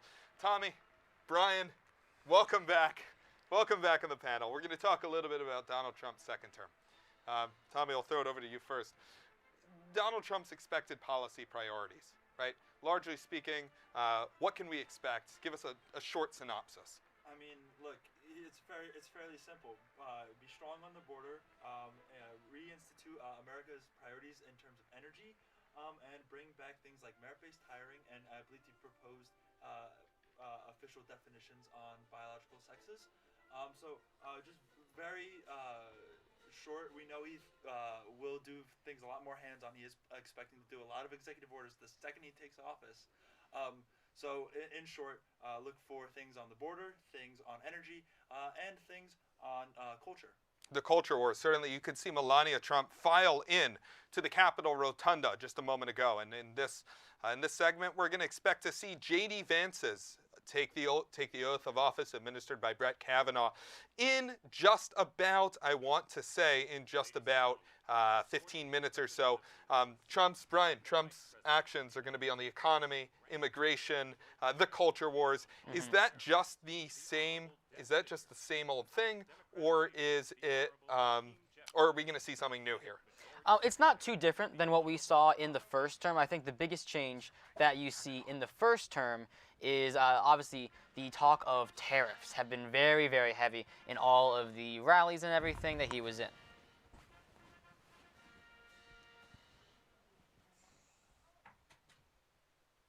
Ladies and gentlemen, the President of the United States, the Honorable Joseph R. Biden Jr., and Vice President of the United States, the Honorable Kamala Devi Harris.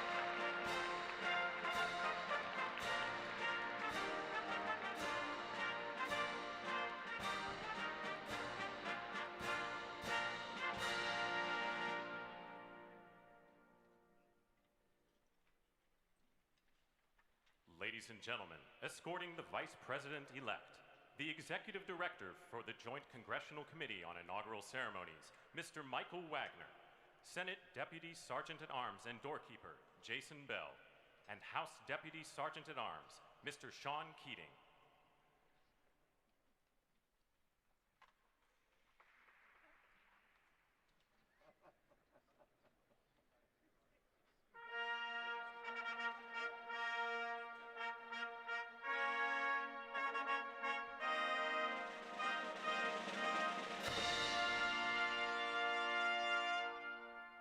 Ladies and gentlemen, the Vice President-elect of the United States, the Honorable J.D. Vance.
Ladies and gentlemen, escorting the President-elect, the Staff Director for the Joint Congressional Committee on Inaugural Ceremonies, Elizabeth Farah, House Sergeant-at-Arms, the Honorable William P. McFarland, Senate Sergeant at Arms and Doorkeeper, the Honorable Jennifer A. Hemingway, Senate Majority Leader, the Honorable John Thune, and the Joint Congressional Committee on Inaugural Ceremonies, House Democratic Leader, the Honorable Hakeem Jeffries, House Majority Leader, the Honorable Steve Scalise, Speaker of the House of Representatives, the Honorable Mike Johnson, Senate Democratic Leader, the Honorable Charles E. Schumer, Ranking Member of the Joint Congressional Committee on Inaugural Ceremonies, the Honorable Deb Fischer, and Chairwoman of the Joint Congressional Committee on Inaugural Ceremonies, the Honorable Amy Klobuchar.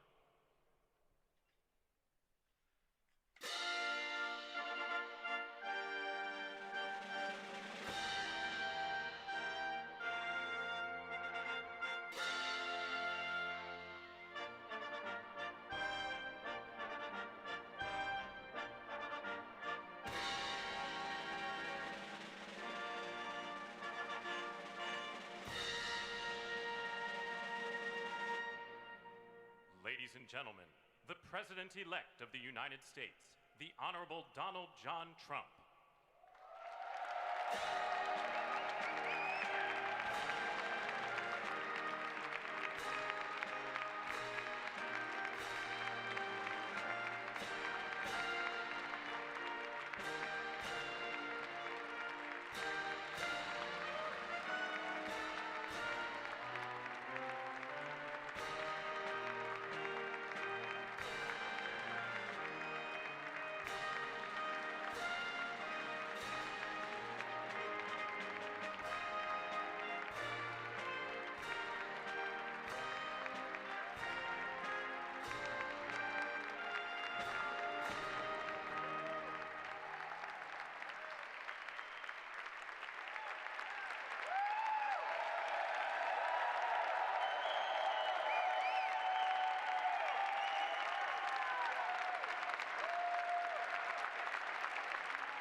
Ladies and gentlemen, please be seated.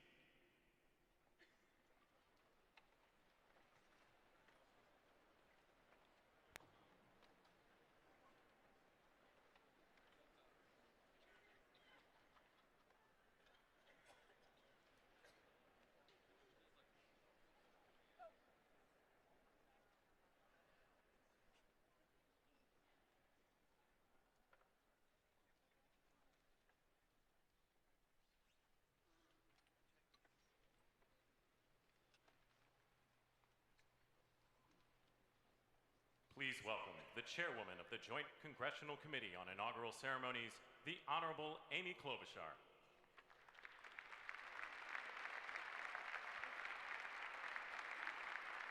Good morning, everyone.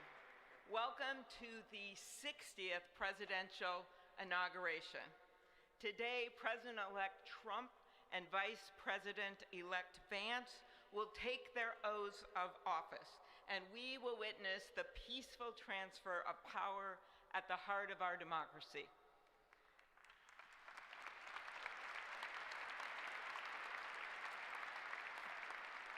For the past year, I've chaired the Inaugural Ceremony Committee, which includes the leadership of Congress from both parties.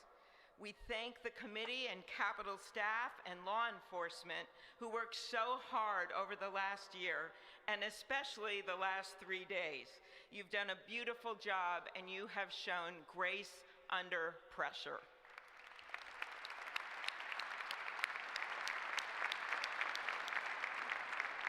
Our theme this year is our enduring democracy.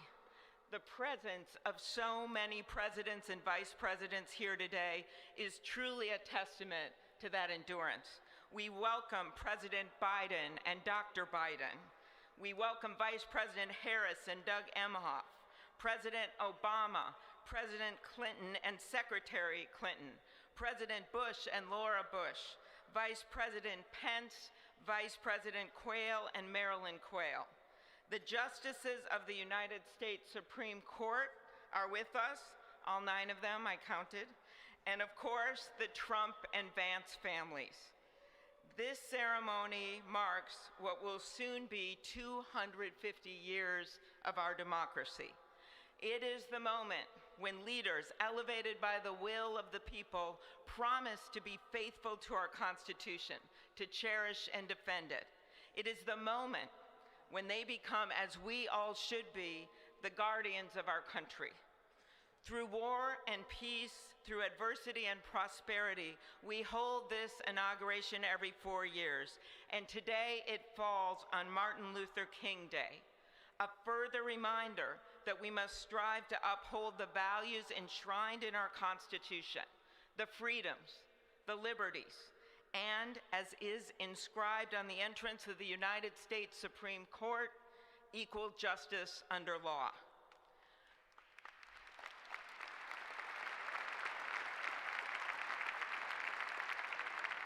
But what makes this moment more than a passing ceremony is all who are watching it across the country, the people of this nation, the ordinary people doing extraordinary things.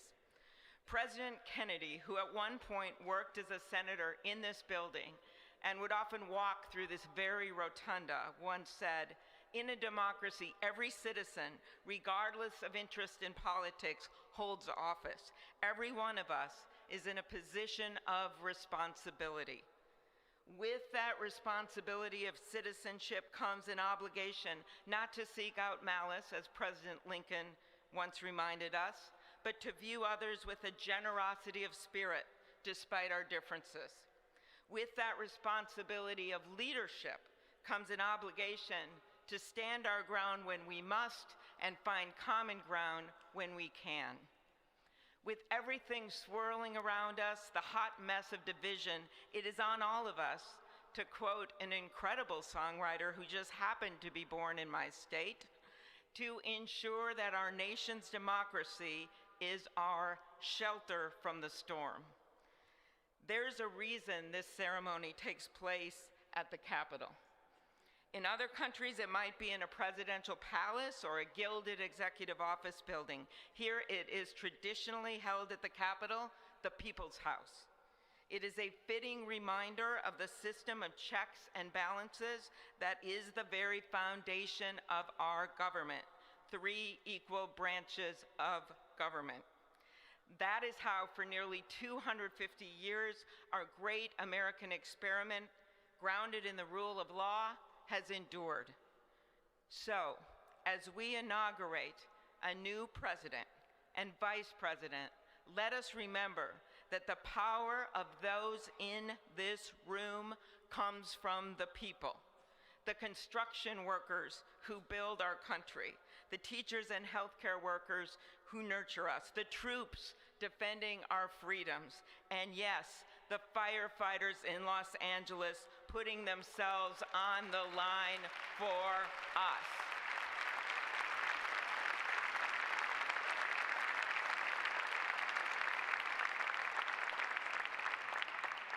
Our democracy's strength and grit must match theirs. May God bless our nation. Thank you.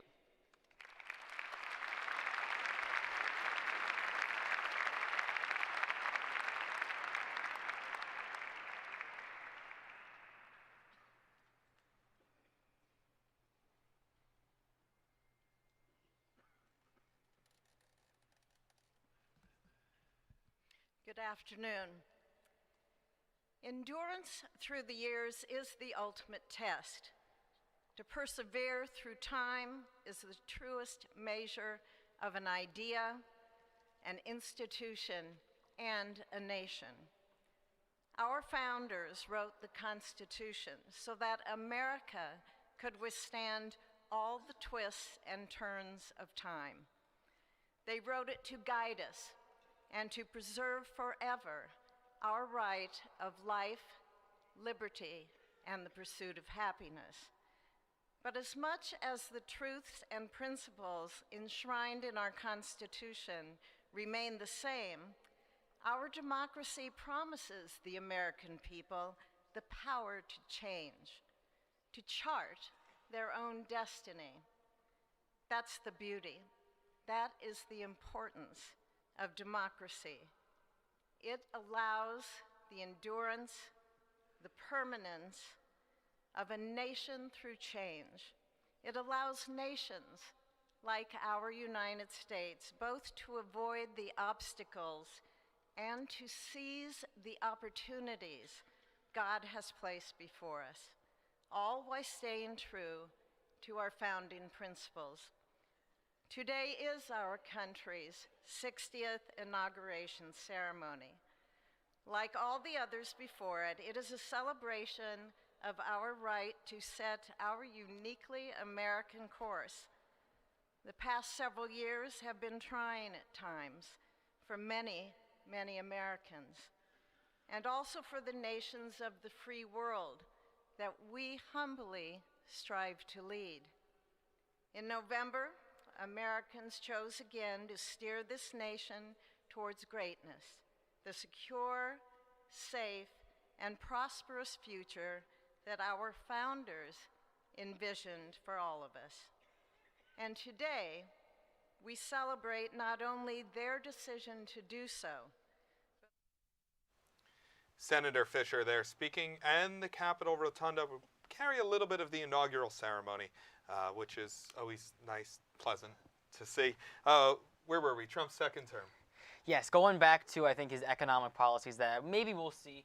Obviously, he talked a lot in his rallies, in just his campaign speeches about the tariffs that he wants to implement as a way to try and rebound the American economy, obviously under Biden, as we've mentioned before on this show. And as people have lived through, the economy, especially inflation, was up a lot in Biden's term, particularly in 2023 and in 2024. And tariffs are one of Trump's big ways to kind of get out of that. Yeah, but tariffs themselves could be inflationary. They could. Right? This is one of the problems. You have tariffs. So number one, tariffs aren't going to do anything about inflation themselves. Now, inflation, the real way to control inflation is interest rates. Exactly. And Trump wants low interest rates. So low interest rates are an inflationary policy, so I don't understand that a little bit. But tariffs, can you maybe talk a little bit, tariffs and inflation, does that work, or is tariffs supposed to support a different purpose altogether? I mean, I'm not necessarily an economist, but it does follow Trump's America First policies, and what we've seen in his first term, he's just continuing that in his second term, right? Obviously, Joseph Biden's presidency was sandwiched in between those two terms, but I do think this does follow a very Trumpian stance of things and trying to put America first in placing those tariffs. It'll be interesting, though, to see how the tariffs actually are implemented, because one thing that has come out a little bit since the election is people are trying to understand a little bit how tariffs actually work. Tariffs are taxes on imports. Typically, it's the companies who pay those taxes.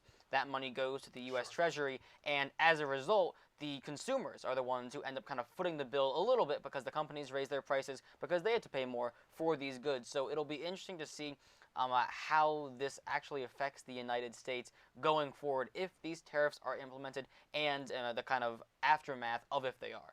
Now, Trump's incoming secretary for the Treasury, Scott Bessent, he said that the reason tariffs are not inflationary is because they're not actually adding money to the system. So he said that, yes, the price of some goods are going to go up, but because people are going to have less money in their pockets because that's going up, they're going to have less to spend on other things. So there's going to be no net inflation. That's not comforting to me. I'll be honest. It's not no net inflation, like what's going up? Cars are going up. The idea that some things are going to get more money, but it doesn't really matter. Like, yeah, I wouldn't say necessarily comforting, but again, we have to see how these things kind of pan out over the future. But it should help with American jobs. Exactly, definitely. This is something that tariffs should help with, right? If manufacturing is taking place here in America, if steel comes back to Pennsylvania, I don't know if iPhones were ever made in California to begin with. I think Apple really launched after the era of globalization. But if production becomes domestic once again, then it's certainly going to put more money in people's pockets because more jobs are going to be available for Americans. Absolutely. I mean, you look at something like the unemployment rates, which did drop due to once COVID was over, once the pandemic did end. And this, again, goes back to Trump being America first and really harboring in on those blue-collar workers who did show up for him in November, right? The Teamsters did show their support majorly for Trump, and it did win him places like Pennsylvania and in blue-collar places like Nevada, right? Now, little piece of news, and just pulling this in, Biden has issued last-minute pardons. Now, this morning, Biden pardoned Anthony Fauci, who is the head of NIAID, National Institute for Allergies and Infectious Diseases. He effectively led the Trump COVID response. He issued a pardon for Mark Milley for actions related to January 6th or anything related to that. He pardoned members of the January 6th committee, including Liz Cheney and Adam Kinzinger, Adam Schiff, and certain witnesses for the committee. Now it came out that Biden pardoned his brother James and his sister and their spouses. He previously pardoned Hunter Biden. This is a last-minute thing that came out while the country is focused on the inauguration. Is this a normal thing to do, or does this maybe reflect his concern about Trump? I'm trying to place it. I think a lot of it, and generally a lot of presidents do send out a flurry of pardons once they're done or once they're about to leave office. So it's not really anything new or super surprising. However, the fact that it is almost being masked by the inauguration of President Trump is a little startling, but it's not, I wouldn't consider it anything to be super concerned with. I mean, obviously he is pardoning family members, which is, it does draw more attention to what exactly his family members have been doing and have been up to. And obviously someone like Hunter Biden has been in the spotlight and has been the center of media attention for a very long time. And he was pardoned, as you mentioned.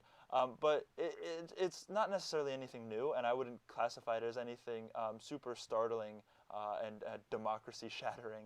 Yeah, that's kind of what I was going to say. I think because the Hunter Biden trial and everything, and the eventual pardon after Biden said multiple times, including at summits and interviews, that he wasn't going to pardon Hunter Biden, and then eventually ended up pardoning Hunter Biden. I think these pardons this late, while the inauguration's going on, maybe he's trying to keep things a little bit more covert just because, again, you talked about it when he was walking out. It's probably the last time that they were going to lead the Hail to the Chief for Joe Biden. It's probably his last time in the White House, so maybe he's just trying to get this under the radar, out before his last act as the President of the United States. Just get it out covertly, not try and make too much of a fuss about it. But can we think of another example when a president pardoned a family member? I mean, these aren't normal things. Now, I'm trying to go back. I don't remember 100%, but it's got to have. I would at least have assumed it happened at some point. It must have. Now, we're not living in normal times. No, right? We're not living in normal times, and Donald Trump is not your average president. Certainly but on the other hand, I can't think of a time. I don't know of a time. I don't remember a president pardoning not just his son, but his brother and his sister and their spouses and other members of the family.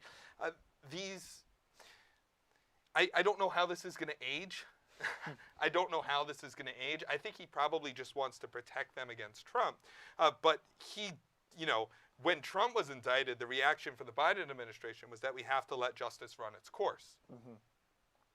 Absolutely. I mean, look, pardoning a family member if they did something wrong is not anything particularly startling. But when you look at it from a perspective,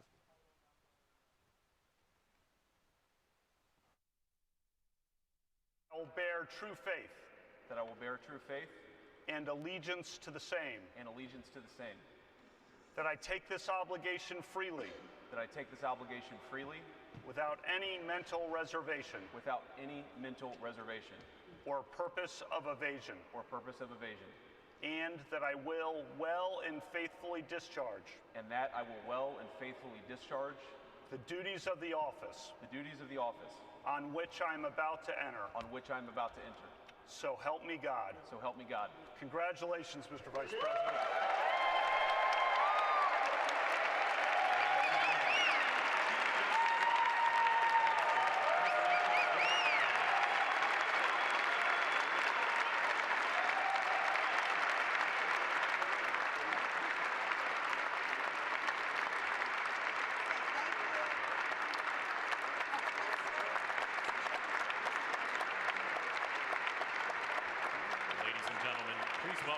Chief Justice Roberts to administer the presidential oath of office.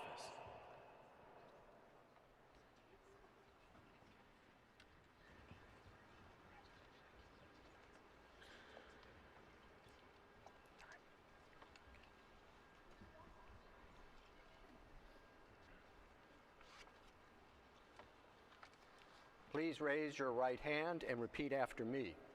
I, Donald John Trump, do solemnly swear. I, Donald John Trump, do solemnly swear. That I will faithfully execute. That I will faithfully execute. The office of President of the United States. The office of President of the United States. And will, to the best of my ability. And will, to the best of my ability. Preserve, protect, and defend. Preserve, protect, and defend. The Constitution of the United States. The Constitution of the United States. So help me God. So help me God. Congratulations, Mr. President.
That's the U.S. Naval Academy Glee Club singing Battle Hymn of the Republic, an American classic. Gentlemen, your reflections on Donald Trump taking the oath of office. I think, well, obviously we've heard a lot in Biden's farewell address, as well as what we heard so far, just in the couple of days, the peaceful transition, obviously, from one presidency to another. Obviously, 4 years ago was marred by January 6th, but it's good to see that we're back to tradition, right? It's back to that peaceful transition of power that America upholds faithfully. Tommy, are we living through history? Always. We're always living through history, but it's exciting to see a new president sworn in always, whether you like him or not, whether or not you voted for the president or not. And I think just in general, right, when you look at any inauguration, it is history, and we are living through it. And you do look back, and even in your English classes, when you're in high school and you look at different inauguration addresses, and you see how different phrases are used and how people walk around on stage and how they present themselves. It's always history, and I'm excited to be here with you guys, of course, and just talking about the inauguration and the peaceful transition to power. We get to ring in history. I can't help but thinking we're living through a plot that's somehow biblical, right? It's really, the storyline here, right? If you just look at it from a plot perspective, since Trump's walk down the escalator, right? The ride down the escalator in 2015, rise in ascendance to the presidency, fall in disgrace, and then return to power. It's biblical, I think, in a sense. I'm not trying to hype it up larger than it is. It's certainly but it doesn't been, feel like normal, like a normal history. It doesn't feel like a normal time. It's when you say 2015, that ride down the escalator, it is. The passage of time is weird to think about. That was a decade ago, right? We're in 2025. It's been 10 years since that happened, and the world is so much different in 2025 than it was in 2015. Biblical is certainly one way to describe it, but just the chain of events from 2015 to where we are today, it's staggering to look back on it now. I mean, absolutely. I mean, we've been through pandemics. We've seen wars abroad. We've seen a bunch of different things happen to America and its people. And to just see Donald Trump take the oath of office once again is very, at least interesting. And it certainly is an anomaly.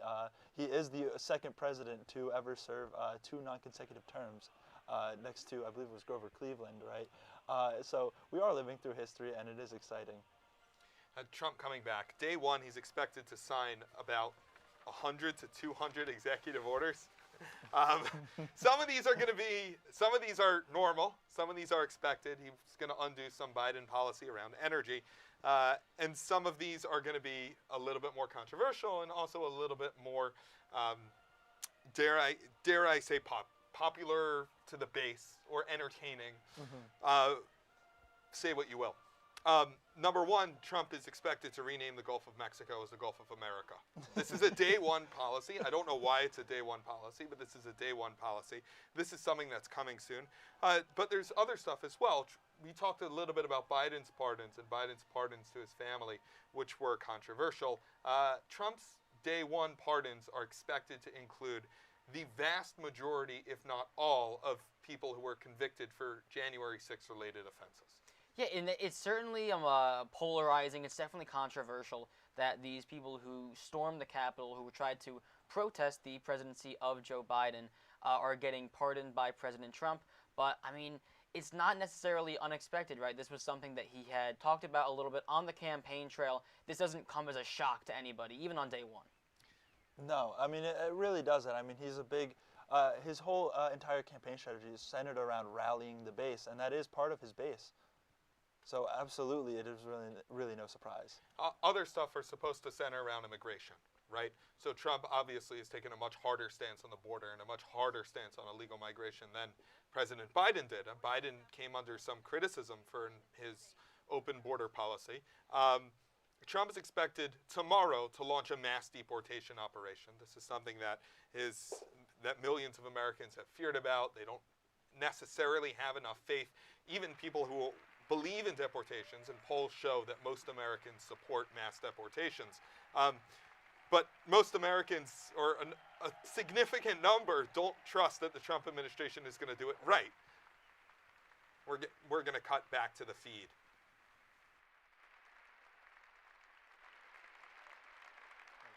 Thank you very much, everybody. Well, thank you very, very much. Vice President Vance, Speaker Johnson, Senator Thune, Chief Justice Roberts, Justices of the United States Supreme Court, President Clinton, President Bush, President Obama, President Biden, Vice President Harris, and my fellow citizens. The golden age of America begins right now.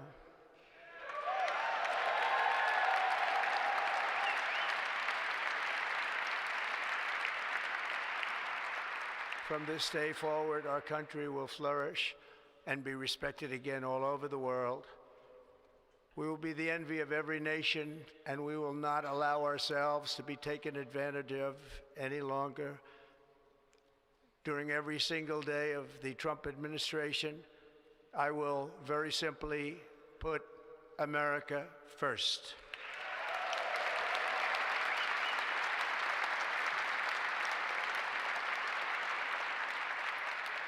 Our sovereignty will be reclaimed. Our safety will be restored. The scales of justice will be rebalanced. The vicious, violent, and unfair weaponization of the Justice Department and our government will end.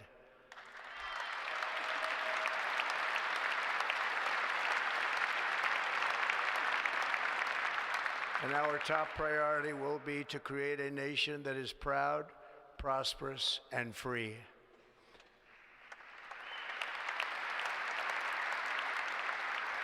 America will soon be greater, stronger, and far more exceptional than ever before. I return to the presidency confident and optimistic that we are at the start of a thrilling new era of national success. A tide of change is sweeping the country, sunlight is pouring over the entire world, and America has the chance to seize this opportunity like never before. But first, we must be honest about the challenges we face. While they are plentiful, they will be annihilated by this great momentum that the world is now witnessing in the United States of America. As we gather today, our government confronts a crisis of trust. For many years, a radical and corrupt establishment has extracted power and wealth from our citizens while the pillars of our society lay broken and seemingly in complete disrepair. We now have a government that cannot manage even a simple crisis at home, while at the same time stumbling into a continuing catalog of catastrophic events abroad. It fails to protect our magnificent, law-abiding American citizens, but provides sanctuary and protection for dangerous criminals, many from prisons and mental institutions that have illegally entered our country from all over the world. We have a government that has given unlimited funding to the defense of foreign borders, but refuses to defend American borders or, more importantly, its own people. Our country can no longer deliver basic services in times of emergency, as recently shown by the wonderful people of North Carolina, been treated so badly.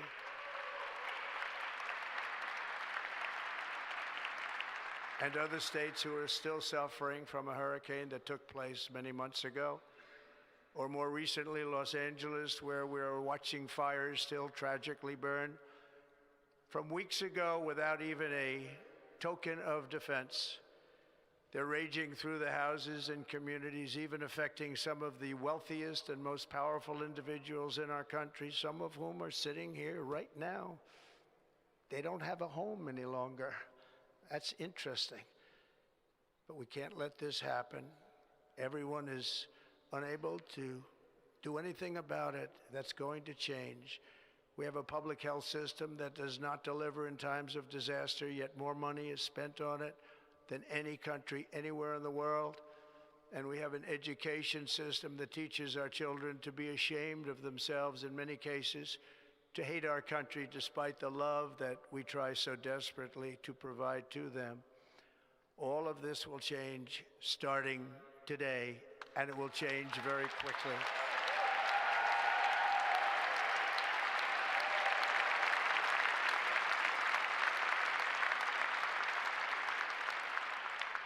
My recent election is a mandate to completely and totally reverse a horrible betrayal and all of these many betrayals that have taken place, and to give the people back their faith, their wealth, their democracy, and indeed their freedom. From this moment on, America's decline is over.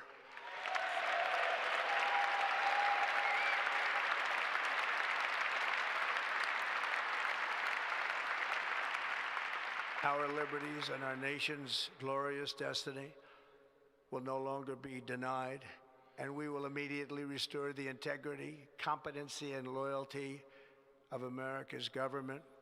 Over the past 8 years, I have been tested and challenged more than any president in our 250-year history, and I've learned a lot along the way. The journey to reclaim our republic has not been an easy one, that I can tell you. Those who wish to stop our cause have tried to take my freedom and indeed to take my life. Just a few months ago in a beautiful Pennsylvania field, an assassin's bullet ripped through my ear. But I felt then, and believe even more so now, that my life was saved for a reason. I was saved by God to make America great again.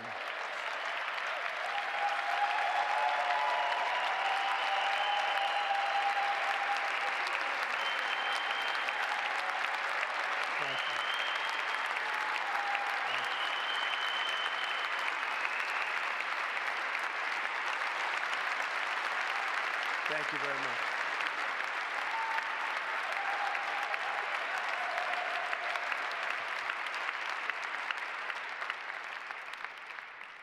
That is why each day under our administration of American patriots, we will be working to meet every crisis with dignity and power and strength.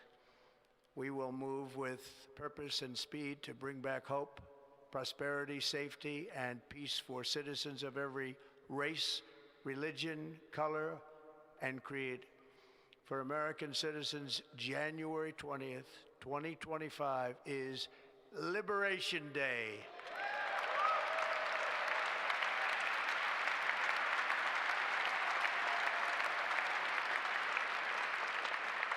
It is my hope that our recent presidential election will be remembered as the greatest and most consequential election in the history of our country.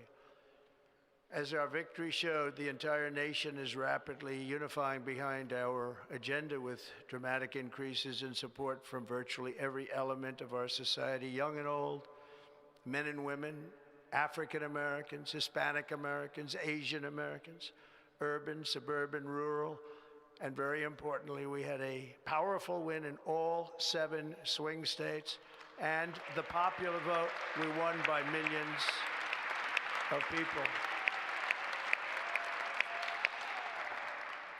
To the Black and Hispanic communities, I want to thank you for the tremendous outpouring of love and trust that you have shown me with your vote. We set records, and I will not forget it. I've heard your voices in the campaign, and I look forward to working with you in the years to come. Today is Martin Luther King Day, and in his honor, this will be a great honor, but in his honor, we will strive together to make his dream a reality. We will make his dream come true.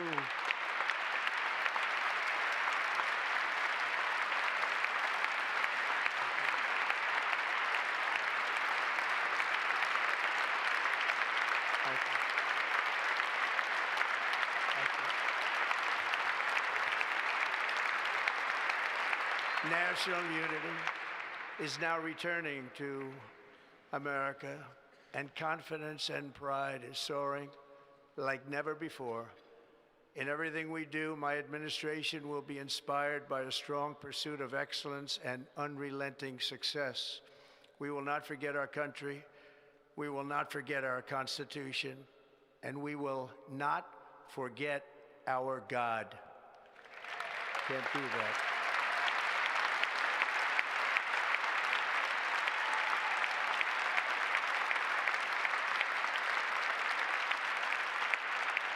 Today, I will sign a series of historic executive orders.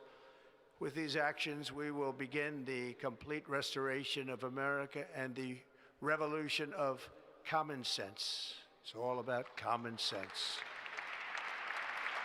First, I will declare a national emergency at our southern border.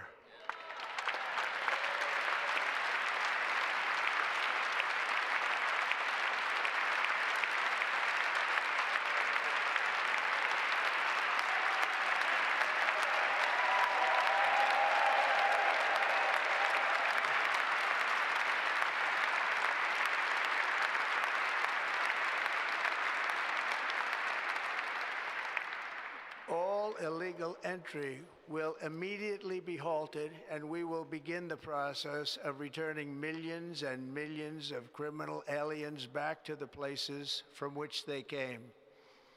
We will reinstate my Remain in Mexico policy.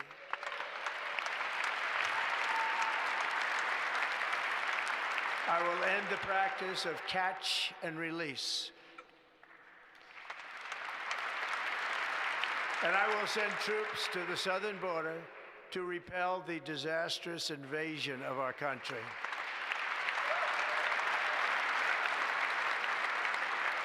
Under the orders I signed today, we will also be designating the cartels as foreign terrorist organizations.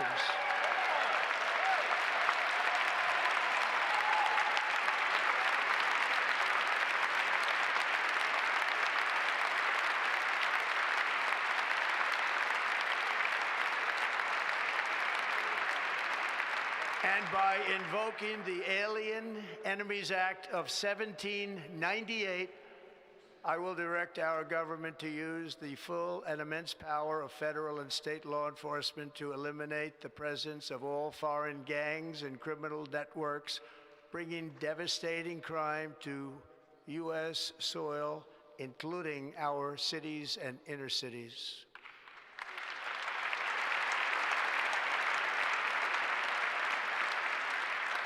As Commander-in-Chief, I have no higher responsibility than to defend our country from threats and invasions, and that is exactly what I am going to do. We will do it at a level that nobody's ever seen before.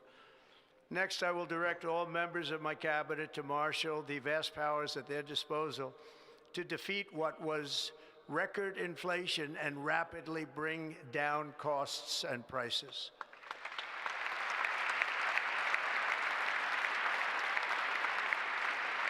The inflation crisis was caused by massive overspending and escalating energy prices, and that is why today I will also declare a national energy emergency. We will drill, baby, drill.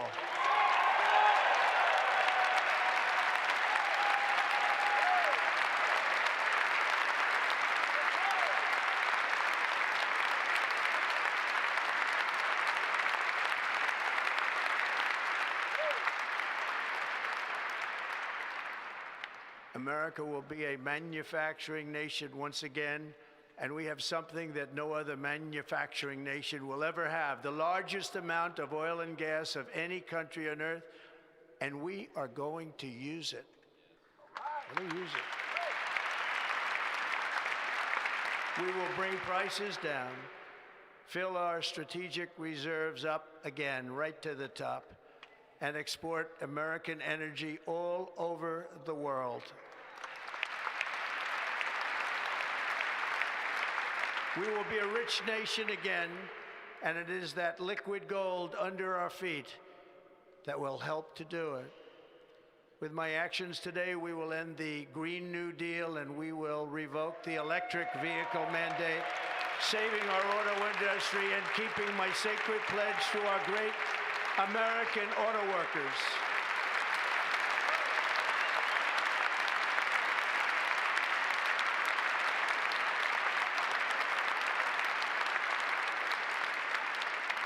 In other words, you'll be able to buy the car of your choice. We will build automobiles in America again at a rate that nobody could have dreamt possible just a few years ago. And thank you to the auto workers of our nation for your inspiring vote of confidence. We did tremendously with their vote. I will immediately begin the overhaul of our trade system to protect American workers and families. Instead of taxing our citizens to enrich other countries, we will tariff and tax foreign countries to enrich our citizens.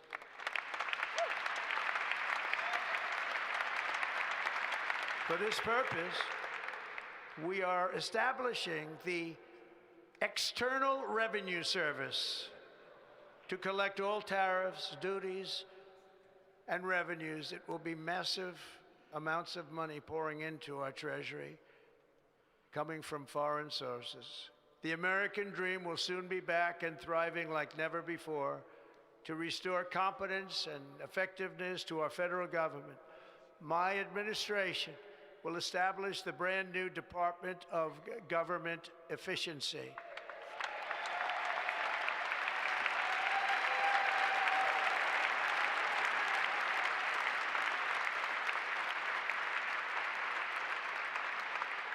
After years and years of illegal and unconstitutional federal efforts to restrict free expression, I will also sign an executive order to immediately stop all government censorship and bring back free speech to America.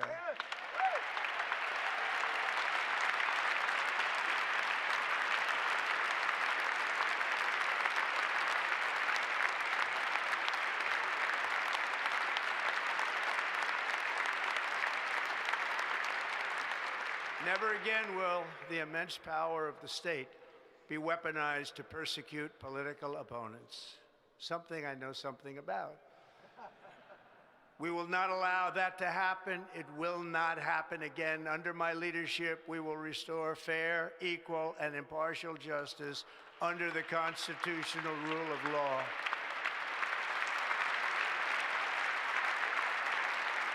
And we are going to bring law and order back to our cities. This week, I will also end the government policy of trying to socially engineer race and gender into every aspect of public and private life.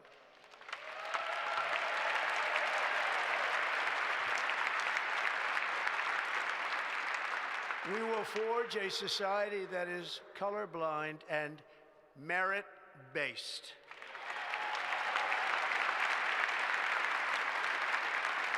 As of today, it will henceforth be the official policy of the United States government that there are only two genders, male and female.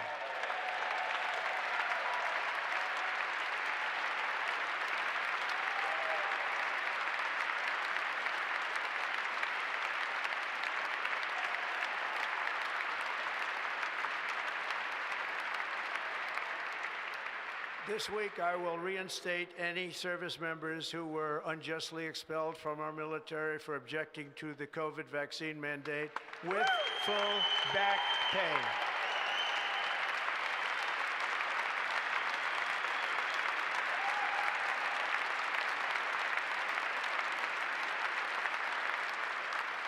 And I will sign an order to stop our warriors from being subjected to radical political theories and social experiments while on duty.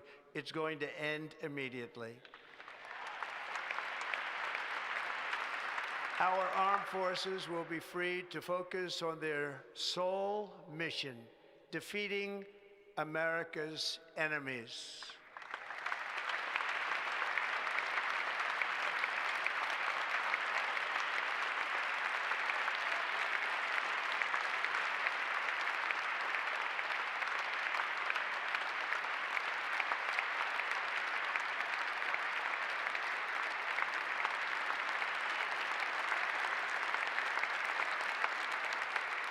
Like in 2017, we will again build the strongest military the world has ever seen. We will measure our success not only by the battles we win, but also by the wars that we end, and perhaps most importantly, the wars we never get into.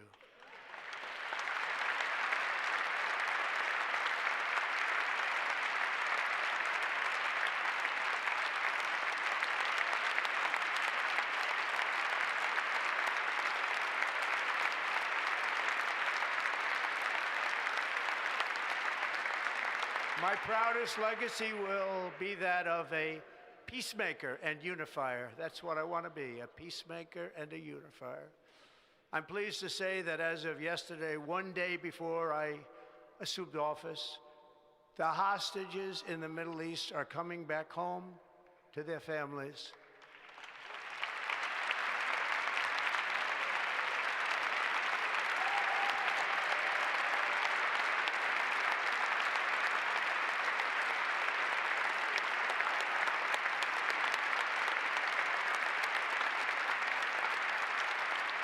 Thank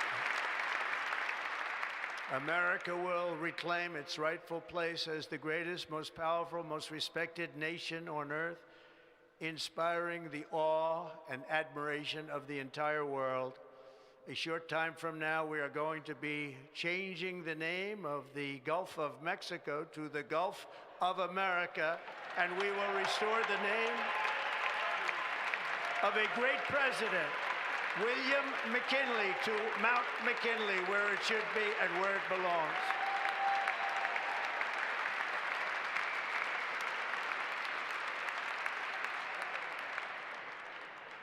President McKinley made our country very rich through tariffs and through talent.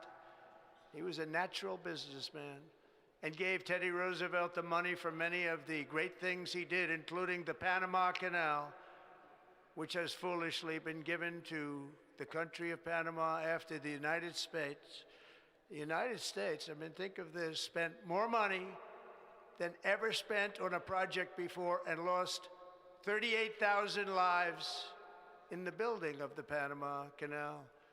We have been treated very badly from this foolish gift that should have never been made, and Panama's promise to us has been broken. The purpose of our deal and the spirit of our treaty has been totally violated. American ships are being severely overcharged and not treated fairly in any way, shape, or form, and that includes the United States Navy. And above all, China is operating the Panama Canal, and we didn't give it to China, we gave it to Panama, and we're taking it back.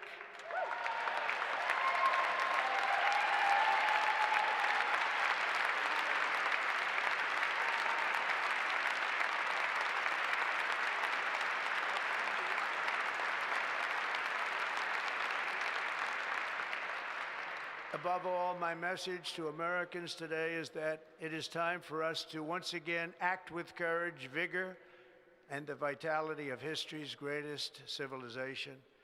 So as we liberate our nation, we will lead it to new heights of victory and success. We will not be deterred. Together we will end the chronic disease epidemic and keep our children safe, healthy, and disease-free. The United States will once again consider itself a growing nation, one that increases our wealth, expands our territory, builds our cities, raises our expectations, and carries our flag into new and beautiful horizons. And we will pursue our manifest destiny into the stars, launching American astronauts to plant the stars and stripes on the planet Mars.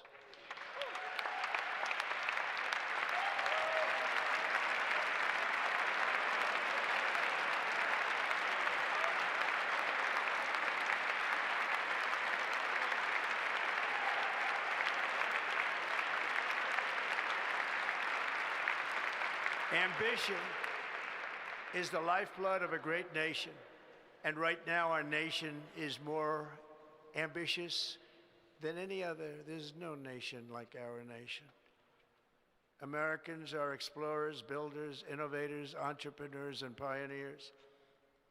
The spirit of the frontier is written into our hearts. The call of the next great adventure resounds from within our souls. Our American ancestors turned a small group of colonies on the edge of a vast continent into a mighty republic of the most extraordinary citizens on earth. No one comes close. Americans pushed thousands of miles through a rugged land of untamed wilderness. They crossed deserts, scaled mountains, braved untold dangers, won the Wild West, ended slavery, rescued millions from tyranny, lifted billions from poverty, harnessed electricity, split the atom, launched mankind into the heavens, and put the universe of human knowledge into the palm of the human hand. If we work together, there is nothing we cannot do and no dream we cannot achieve. Many people thought it was impossible for me to stage such a historic political comeback. But as you see today, here I am. The American people have spoken.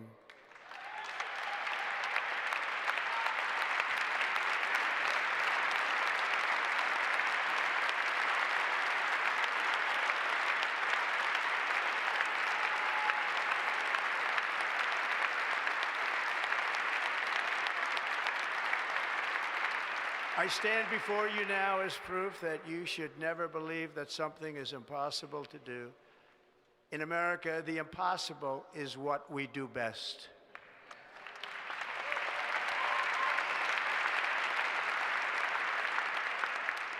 From New York to Los Angeles, from Philadelphia to Phoenix, from Chicago to Miami, from Houston to right here in Washington, D.C., our country was forged and built by the generations of patriots who gave everything they had for our rights and for our freedom. They were farmers and soldiers, cowboys and factory workers, steel workers and coal miners, police officers and pioneers who pushed onward, marched forward, and let no obstacle defeat their spirit or their pride. Together they laid down the railroads, raised up the skyscrapers, built great highways, won 2 world wars, defeated fascism and communism, and triumphed over every single challenge that they faced. After all we have been through together, we stand on the verge of the 4 greatest years in American history. With your help, we will restore America promise, and we will rebuild the nation that we love, and we love it so much. We are one people, one family, and one glorious nation under God. So to every parent who dreams for their child, and every child who dreams for their future, I am with you, I will fight for you, and I will win for you. We are going to win like never before.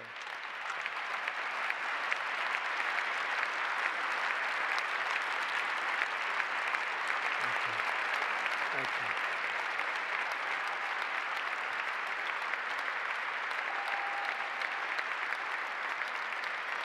Thank you.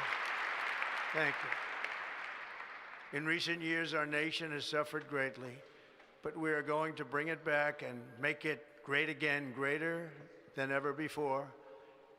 We will be a nation like no other, full of compassion, courage, and exceptionalism. Our power will stop all wars and bring a new spirit of unity to a world that has been angry, violent, and totally unpredictable. America will be respected again and admired again, including by people of religion, faith, and goodwill. We will be prosperous. We will be proud. We will be strong, and we will win like never before. We will not be conquered. We will not be intimidated. We will not be broken, and we will not fail. From this day on, the United States of America will be a free, sovereign, and independent nation. We will stand bravely. We will live proudly. We will dream boldly, and nothing will stand in our way because we are Americans. The future is ours, and our golden age has just begun. Thank you. God bless America. Thank you all. Thank you. Thank you very much. Thank you very much.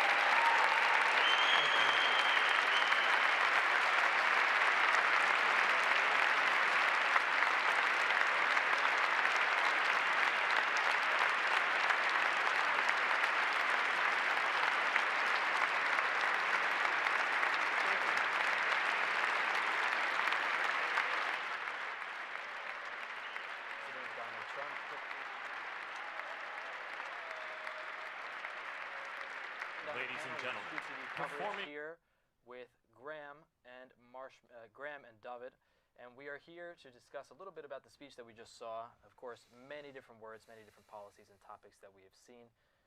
Some words to just throw out: peacemaker, unifier, coming from Trump, and words from Carolyn Leavitt, the incoming press secretary, saying that it is indeed a message of unity, speaking to the press earlier this week. What do you think is effective about this speech? I mean, we are seeing a wide range of subjects and a lot of words of hope given by President Trump. Now, it does depend on who you are, on where the hope is being directed to. He used a lot of words like reclaim and loyalty many times over to his bases, and did promise that the bases who may have not supported him in 2016, who maybe came around and turned out the polls more for him, will see the benefit of their vote. And I think maybe, it could be unifying in the sense that he did say the phrase, put America first a lot, that a lot of his policies are going to be for Americans to seize the future and seize the opportunity. Sure. So it really depends on how you look at it. But overall, I think he was trying to go for the unity message.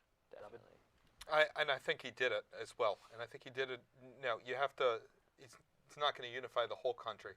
But what he did was he provided a sense of common vision that people could get behind. For a long time, people have been wondering, what is the vision and what is the destiny of the United States? And for many years, we've had such a vision, such a destiny. For most of the 20th century, for the first half, it was defeat the Nazis, and then it was America was the country that did it. America was the country that won 2 world wars. Then it was the Soviets, and then it was America was the country that took down the Soviet Union. After the fall of the Soviet Union, there was the War on Terror, but the War on Terror was not a unifying proposition, and it wasn't something, yes, every American rallied after they attacked our Twin Towers, but it didn't provide the sense of future, of destiny and vision. Trump, I think, is reaching for, once again, manifest destiny for territorial expansion. I think he wants to stop arguing. I think really he wants to win, knowing Trump. But I think he wants to focus a little bit less on domestic issues and focus a little bit more on making America great again on the world stage. Now, when you talk about manifest destiny, David, this isn't the 1900s. This isn't the 19th century. This isn't the 1800s. We're not talking about Native Americans in Buffalo. We're talking about established, long-time established countries that are as old as us, like Canada. And, Greenland, which is, obviously owned by a NATO ally in Denmark, and, renaming the Gulf to the Gulf of America, even though it's been named the Gulf of Mexico since its inception. So, when you talk about, is that really unifying on the world stage to alienate allies, top allies to the United States who have been allies for centuries, not even just decades, centuries? And that's the thing. I'm going to jump in here because, you see Trump's policy, you see Trump. His message is one of isolationism. During the campaign, it was a lot of isolationist messaging. How do you think that his messaging in this speech sounds different from the way he campaigned? I don't think it sounds different at all. I think this is the same Trump we've seen the last few months. I think the assassination attempt changed him. And I think that Trump understands. Did you see the portraits, the new portrait versus the old portrait? And in Trump's 2017 portrait in his first term, he looks like somebody who hasn't yet been hazed by the frat they're pledging to a little bit. And he looks kind of naive and a little bit innocent and like, yep, everything's going to be all right. And then he gets to the White House and it's just a den of vipers and snakes. And this one, he looks like he's just been through a war. And he knows what it takes to win it, and he wants to win it. I think Trump's focus here is on winning, essentially. He did use the phrase that he was saved by God to make America great again. Obviously, he's going for a soundbite there to be played on the news a couple of times. And so he's pointing to almost a biblical sense that he is the man for the job in a biblical way, not just political way. How do you think that resounds with not his support, but the other side? I mean, when the other side looks at it, he talks about freedom to express yourself in any way, shape, or form when it comes to religion and race and things like that. So to say a quote like, I was saved by God, seems maybe a little bit divisive in a sense, and maybe seems a little bit narcissistic to claim that you were saved by God. Is definitely something that, maybe you shouldn't throw out there unless you are proclaiming yourself to be one blessed above others. Well, I think from someone for a religious perspective, right, the tolerating others doesn't necessarily mean that you ignore your own views, right? So for Trump, who is, why toleration instead of embrace other? Because you can't embrace every view all at one time, right? We all have our views, and Trump has his views, and Trump is saying, I have my views. As a religious person, Trump sees the hand of God and what happens in his life, but he's willing to extend that hand to others and respect their views. I found it interesting that Trump invited to speak just now. I think one of them might be speaking now. I think that is Rabbi Dr. Ari Berman of Yeshiva University. He invited leaders of Jewish, Islamic, and the Christian faiths all to speak one after the other, which I found certainly unifying extension. I would agree with that. Gentlemen, let's talk about executive orders. Sure. There's a number of things that have been promised today, January 20th. I mean, we're talking day one. Of course, he talked about cartels. He talked about a number of different issues. Is there anyone that really stuck out? So let's just start with illegal immigration, I feel like, because the first couple policies he mentioned started with illegal immigration. He started with catch and release. Then he moved to sending troops directly to the border. The pertaining the cartels will be now declared as terrorist organizations, and the Foreign Aliens Act of 1798. So he went directly into illegal immigration probably being at the forefront. The first thing you mentioned is always the most important. It leaves the first impression. So we'll have to see how harshly he treats it. There were rumors that he would lead, the FBI would be leading raids into communities where illegal immigration seems to be very potent. He did mention in urban cities especially. So we'll have to see how he plans on enacting those things. Sending troops to the border, obviously you can kind of get a clear picture in mind, but enacting the Foreign Aliens Act of 1798, you know, many people might not understand what that's going to look like in our real world. Sure, in practice and catching them by surprise. David? And these raids are supposed to start tomorrow, right? In Chicago and New York and Los Angeles and other major cities across the state. Tom Homan, who's Trump's incoming number 2 at the Department of Homeland Security, former head of ICE, Immigrations and Customs Enforcement, is supposed to lead these raids, and he's made it very clear, Trump made it clear in the speech, that he's going to deport millions of people. Now, he did not, something that was kind of unpopular that was brought up is, would he be deporting citizens who were born in the United States with both parents being illegal aliens? So we'll have to see kind of how this socially is going to affect these communities where these raids are going to be taking place. I mean, if you're a child, and maybe you're not involved, but you live across the street from someone, and you're their buddy who they go to school with, just walk in and they nab their whole family in a police raid. It's going to be a scary thing socially that we're going to have to observe and kind of see what the effects of that are going to be on our society. Well, Trump didn't lay that out in the speech, right? Now, there's been speculation, and Trump had floated it once in his previous term, that he would end birthright citizenship, which is constitutional and says that if you're born here, you're a citizen. I don't know how Trump could end birthright citizenship, but I think the better question is, what legal protections are in place to make sure that people who are American citizens and are here legally are not caught up in these raids? Well, he would have to, if he wants to end something like birthright citizenship, which is the constitutional right, he would have to get that constitutional right amended through a law that would have to go through the Congress. It would have to go through Congress. It would have to go through the Senate. He would have to sign it. And even if he signed it, or if he went around them and tried to sign it behind their backs, they could veto him through a 2/3 majority, and then the Supreme Court would have to approve this as an amendment. It's a whole lengthy process, and I highly doubt it could make it through the House, through the Senate, through the committees. It's almost impossible. This is not reasonable, which is why I think the more important question is protections for Americans in these raids, right? When ICE goes into a home and they just round up everyone there, they're probably going to be rounding up people who are Americans and who are born here and who have citizenship, or people with green cards, and that's concerning, and the White House needs to make sure that adequate protections are in place.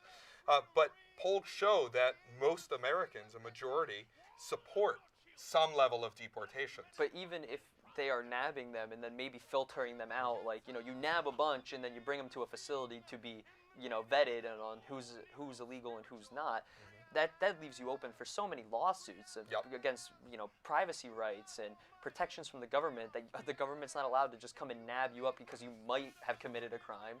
That's not how it works. You're not allowed to do that to an American citizen. And so why would they be opening themselves up to something like that to happen? Because that could cause major problems to this administration. He could be brought, if they find out that if it's an executive order, it would fall on him. And you could be brought up on impeachment charges for something like that. My question to the both of you is sort of, as the days go on, of course, day one actions taking place. But as far as deportation goes, as far as ICE raids go, do you think it's more clarity the public will be receiving on these sorts of activities in the coming days? My question is, to what level the resistance to Trump will be this time around that it wasn't last time. I think Trump's first term, there was a huge amount of resistance to his agenda, and because of that resistance, his agenda was not implemented. And I think in large reason that's why he lost. Trump ran on promises made, promises kept. The promises weren't kept. Now, the other thing is, though, that he has a Republican House and a Republican Senate who are not just Republicans. They are loyal. A lot of them are loyalist, Trump-endorsed Republicans, especially with the recent, appointed seats in the Senate and the House. the first time around, he came up against old-fashioned like RNC Republican resistance, who were people who were never fans of him to begin with. A lot of those people have been ousted from the party and have been instated with people who he would call loyalists in his mind. So I don't think he'll have that same resistance in that promises, the lost promises. I think he can get whatever he wants passed through the House fairly easily. And this is going to be one of the things that determines if Trump has a successful presidency, is if he manages this time to pass legislation. Now, do you mean successful by his standards or successful by helping American standards? By his standards. Okay. I think if measuring it by if he accomplishes what he sets out to accomplish. His promises are kept and his success, his promise. Right. But think about it, in Trump's first term, the only major piece of legislation he passed was tax legislation, which actually increased taxes for a lot of people in New York, New Jersey, and a lot of blue states that have high state income taxes because it removed the SALT deduction. Yeah. But that was one piece of legislation. Can he pass more than one the second time around? With the circumstances he was handed in all three branches of government, I'm sure he should be able to pass more than one piece of legislation. And this is what it's going to come down to, is if Trump can be an effective governor. And if we also need to see what these are executive orders. These things can be overruled very quickly if the Senate and House choose to do so. So we'll have to see if these implementations of these executive orders, how long they will even last for, and if they'll be deemed unconstitutional by the people surrounding him. 3 words, gentlemen. External Revenue Service. I know when we were watching the speech, there were varying reactions. I was hearing different things to my left and right as we were sitting here watching the feed. I know that I'm actually curious. Let's hear you expand your thoughts on this, because I heard a few different things that you mentioned about. So, one, you can't tax other countries. That's not how taxation works. You're not able to put a tax on China, and if you did, they would laugh at you and not pay it. He said tariffs and taxes. So that's why I'm focusing I'm focusing right there, that statement, on the taxes part. You can't tax other countries. You can obviously put tariffs on other countries, but the way he's phrasing it doesn't seem to be in line with what tariffs actually do. Tariffs don't apply to the country. They're meant to hurt that country's distribution, so that Americans won't buy their goods because their goods become more expensive because they have a tariff inherently placed on it. Does America have and then that way you promote American infrastructure, and then Americans will buy more American goods because American goods are cheaper than Chinese goods because Chinese goods have a tariff on it. So it's supposed to embrace American infrastructure so that Americans feel that they can compete with their overseas competitors. But does America even have the infrastructure to compete with China when it comes, or some countries down in Central America, where they don't have the same labor laws that we do, where their labor laws are downright barbaric to a certain point? Can we even compete even with the tariff slapped on top of it? I think it depends on what. It depends on the good. Yeah, it depends on the good. I think something like steel, I think Pennsylvania can compete. Pittsburgh's always been the city of steel. Now, Biden very recently prevented the sale of an American steel company to a Japanese buyer. If there are tariffs on foreign steel, I think American steel is bought more in America. Now, this is going to lead to a rise in prices, but it makes a certain amount of sense that from Trump's perspective, at least, it makes a certain amount of sense that people who want to go overseas in order to buy goods should have to pay the rest of the country for not using the country. But what happens is when they pay for the rest of the country, they're just going to raise their prices, and then that price falls onto the consumer, which would be us. That would fall onto the people purchasing from that company. If you want steel for your railroad project, you got to purchase it and then the person you're purchasing it from is purchasing it from China. They're going to raise that price because they're getting it from China, because even with the tariff slapped onto it, it still might be cheaper. Yes, and this remains to be seen, the implementation of this, because this is going to be quite inflationary. Yeah, right? Exactly. And the way he talks about it seems to be presenting it as an anti-inflationary policy. Right, that's incorrect. Yeah, that's incorrect. He phrases it as these people, the other countries are paying for it, when in reality, it's all just going to fall on us in the end. Well-placed tariffs are a very good thing for well-placed tariffs in specific fields can very much help Americans. Now, I've said a few times that I don't understand which one of Trump's policies are anti-inflation. I've said this a few times. I've said tariffs are not anti-inflation. I said Trump wanted negative interest rates in his first term. That's not anti-inflation. I still don't think the COVID inflation surge has gone away. I think that it's currently being held at bay by high interest rates. by high interest rates from the Federal Reserve. And the first thing, if you notice, the first thing the Fed chair Jerome Powell did when Trump was elected was lower rates. Yeah. So I would expect inflation to come back in the next few months. Come back harder than it's already hit. Are you talking like recession almost? Because inflationary rates. I think we're overdue for a recession. Inflationary rates are already so high. You're talking about recession at that point. I think we're overdue for a recession, certainly. But I do think that inflation is going to make a comeback. I don't know if it's going to hit the 10% a year. The real inflation feels like 10% a year for many goods under Biden. I don't know if we're going to hit 10% a year. But I think if interest rates go down, inflation goes up, and that's economics 101. I didn't take economics on Seton Hall. I'm very glad to have you. Gentlemen, we have the three main topics here. We've gone through immigration. We've gone through the economy. We also have wars abroad, conflicts abroad. I know that he did mention it in his speech a number of different times. What are the thoughts there, being that he wants to be a president who takes war away? Well, he mentioned, he didn't mention any specific conflicts or anything in specific that, he didn't mention precisely that he was going to de-escalate Israel in the accompanying wars going on in the Middle East, or he didn't say anything specifically about Russia and Ukraine. Sure. He just stated that we're going to be defeating America's enemies.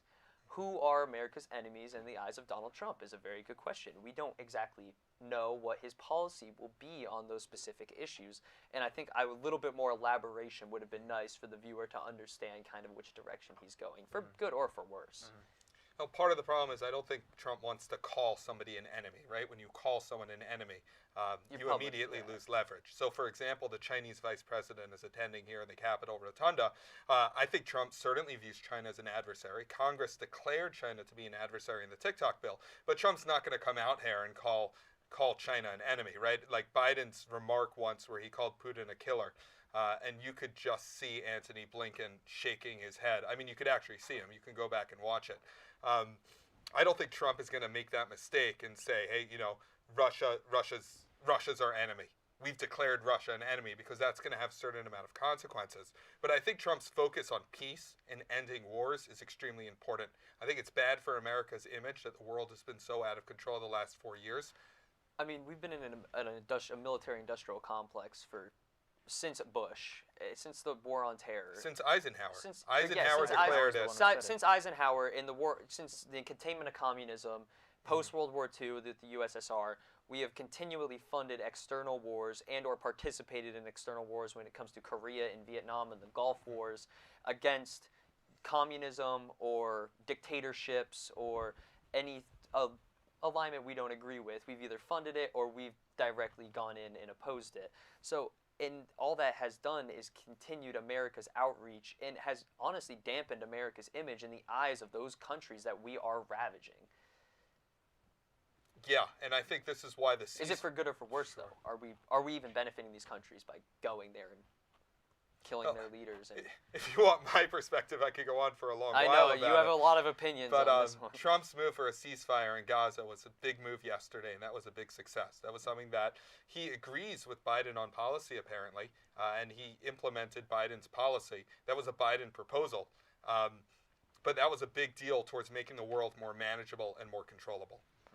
All very much true as we continue to follow coverage here, but we have to wrap our program here in the Seton Hall television studios at the University Center. Graham, David, thank you so much for this spectacular coverage made possible by the College of Human Development, Culture, and Media. Once again, we want to thank all of our partners and our crew in the studio who's working very, very tirelessly hard to bring this coverage to you. Once again, thank you very much and enjoy your day.